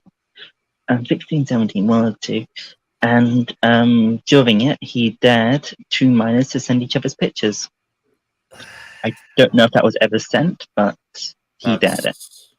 That's disgusting. It was all over voice chat, and he knew these two were minors. Well, so one thing I'm going to do, because we're approaching like 3 hours in, and it's always tough to get people to sit through these longer streams and get to the main topics. So I'm going to, once we end it for tonight, which I'm going to do here in a little bit, I'm going to upload a separate video. It's a little bit shorter, just going through the key points that we talked about tonight. I'll try to get more people to watch the main stream. I will also be uploading some content onto the new channel tomorrow, not related to this or to the drama, but hopefully by uploading a smaller segment related to this topic, it's able to generate a little bit more interest and a little bit more attention. I strongly hope that the audience tonight is willing to share the things that we talked about with everybody. It's deeply concerning to me. This is not a small niche group of people.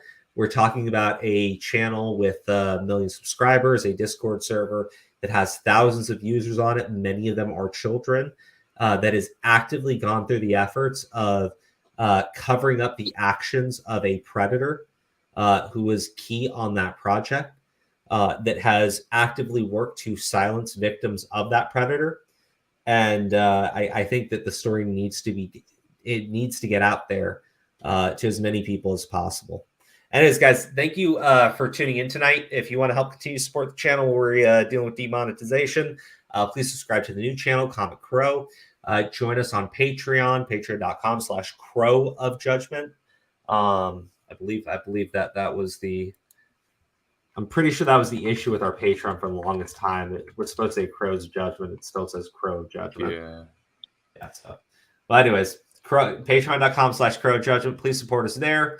We'll have the we're gonna have the updates for the comic book on Crow Judgment, and we'll have the concept art out for everybody who is in the KC contributor tier. So if you want to take part in that, it'd be really helpful and really good way of supporting us right now.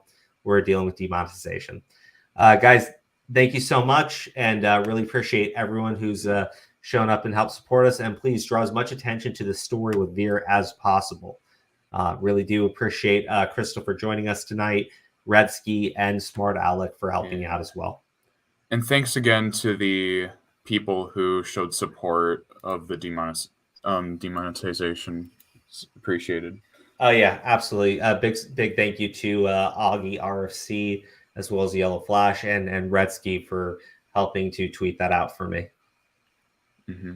All right, everybody. Thank you so much. And Crystal, again, thank you so much for sharing your story with us tonight.